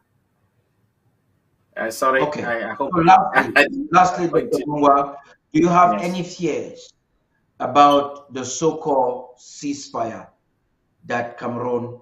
That's the last thing, and you can make your final statements on that. Do you have any fears after Cameroon, after the so-called Romo? Because we've not seen any official document. Do you have any fear from the interim government? Absolutely not. We've come prepared. And if not, why don't you have any fear? Why should I? We've always had a plan in the past, and remember that if there's any ceasefire, it has to come from the belligerent groups. It doesn't have to come from people who have no stake in the revolution. So on that basis, I have no fear at all. We've had situations in the past where we've been extremely concerned, but not at this point. The fact that they tried to corner us to be part of the group to go to Canada, and we smelt it a mile away and said no, even before the news came to the public. That was our strength. It shows that we are in touch with whatever is happening. So this is a very it's insignificant. I mean, they can go ahead and do whatever they want. At least we've had occasion to tell the Ambazonian people what our position is, and moving forward. So if that document comes out to the public, whoever believes in that document, they do that, I mean, at their own risk. But we've made it very clear. We want a legitimate ceasefire, and it will be based on a number of conditions that must be satisfied in order for us to agree to that, and to put into place a mediated settlement procedure where the rules are very clear, where the mediator will be known, and it will be unequivocal, balanced, make sure that we are treated equally. Do all those, aspects of negotiations that we did talk about a month or so ago. All those have to be satisfied, and the Ambazonian people will be kept abreast of whatever developments take place as the days go by. So these are all the factors, things that we have to factor in any negotiations. So it's very clear. So for my final word, I think it's been a very, very exciting discussion. To give your final words, I want you to put this in perspective, owing to the fact that some of their interest is to have their friends released.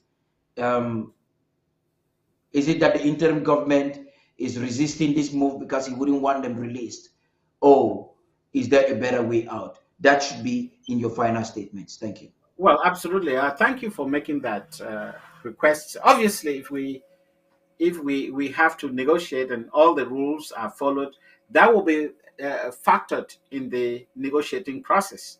Obviously, the release of prisoners will be an item on the agenda, and so let nobody be sort of fooled or made to believe that the interim government is not happy or wants our comrades in jail to be there forever. That will be part of the package. And so for my concluding statement, I would like to thank Ambazonians and friends of Ambazonians who've taken time to listen to this discussion today. I think it's very important. It's something that it has to do with the future of our country.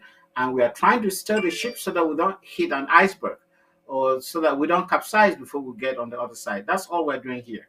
And what we do is to educate and to bring you, put you abreast in all that is happening around this revolution. And I'm very happy that I speak to you every week and I bring the government's position so that you get to understand, because it's only through that knowledge that we can put our efforts together so that we can fight for our homeland. And thank you again. I wish you Merry Christmas in advance, and Happy New Year as well, because I know that next week the president will be taking this slot to talk to the Ambazonia people. Good night. Goodbye.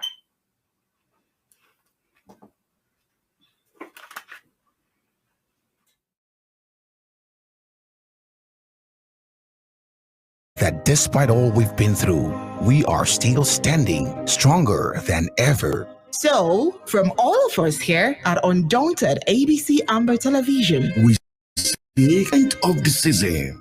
Wishing you a very Merry Christmas in advance. It is our prayer that you have all you need to experience the best Christmas ever. Full of love and cheers, family and friends, health and wealth. Every man, no fear, God day. And so, to all our esteemed viewers, executives, sponsors, ARS, news director, our vice president, our visionary president, and to all Ambazonians, we say compliments of the season and Merry Christmas.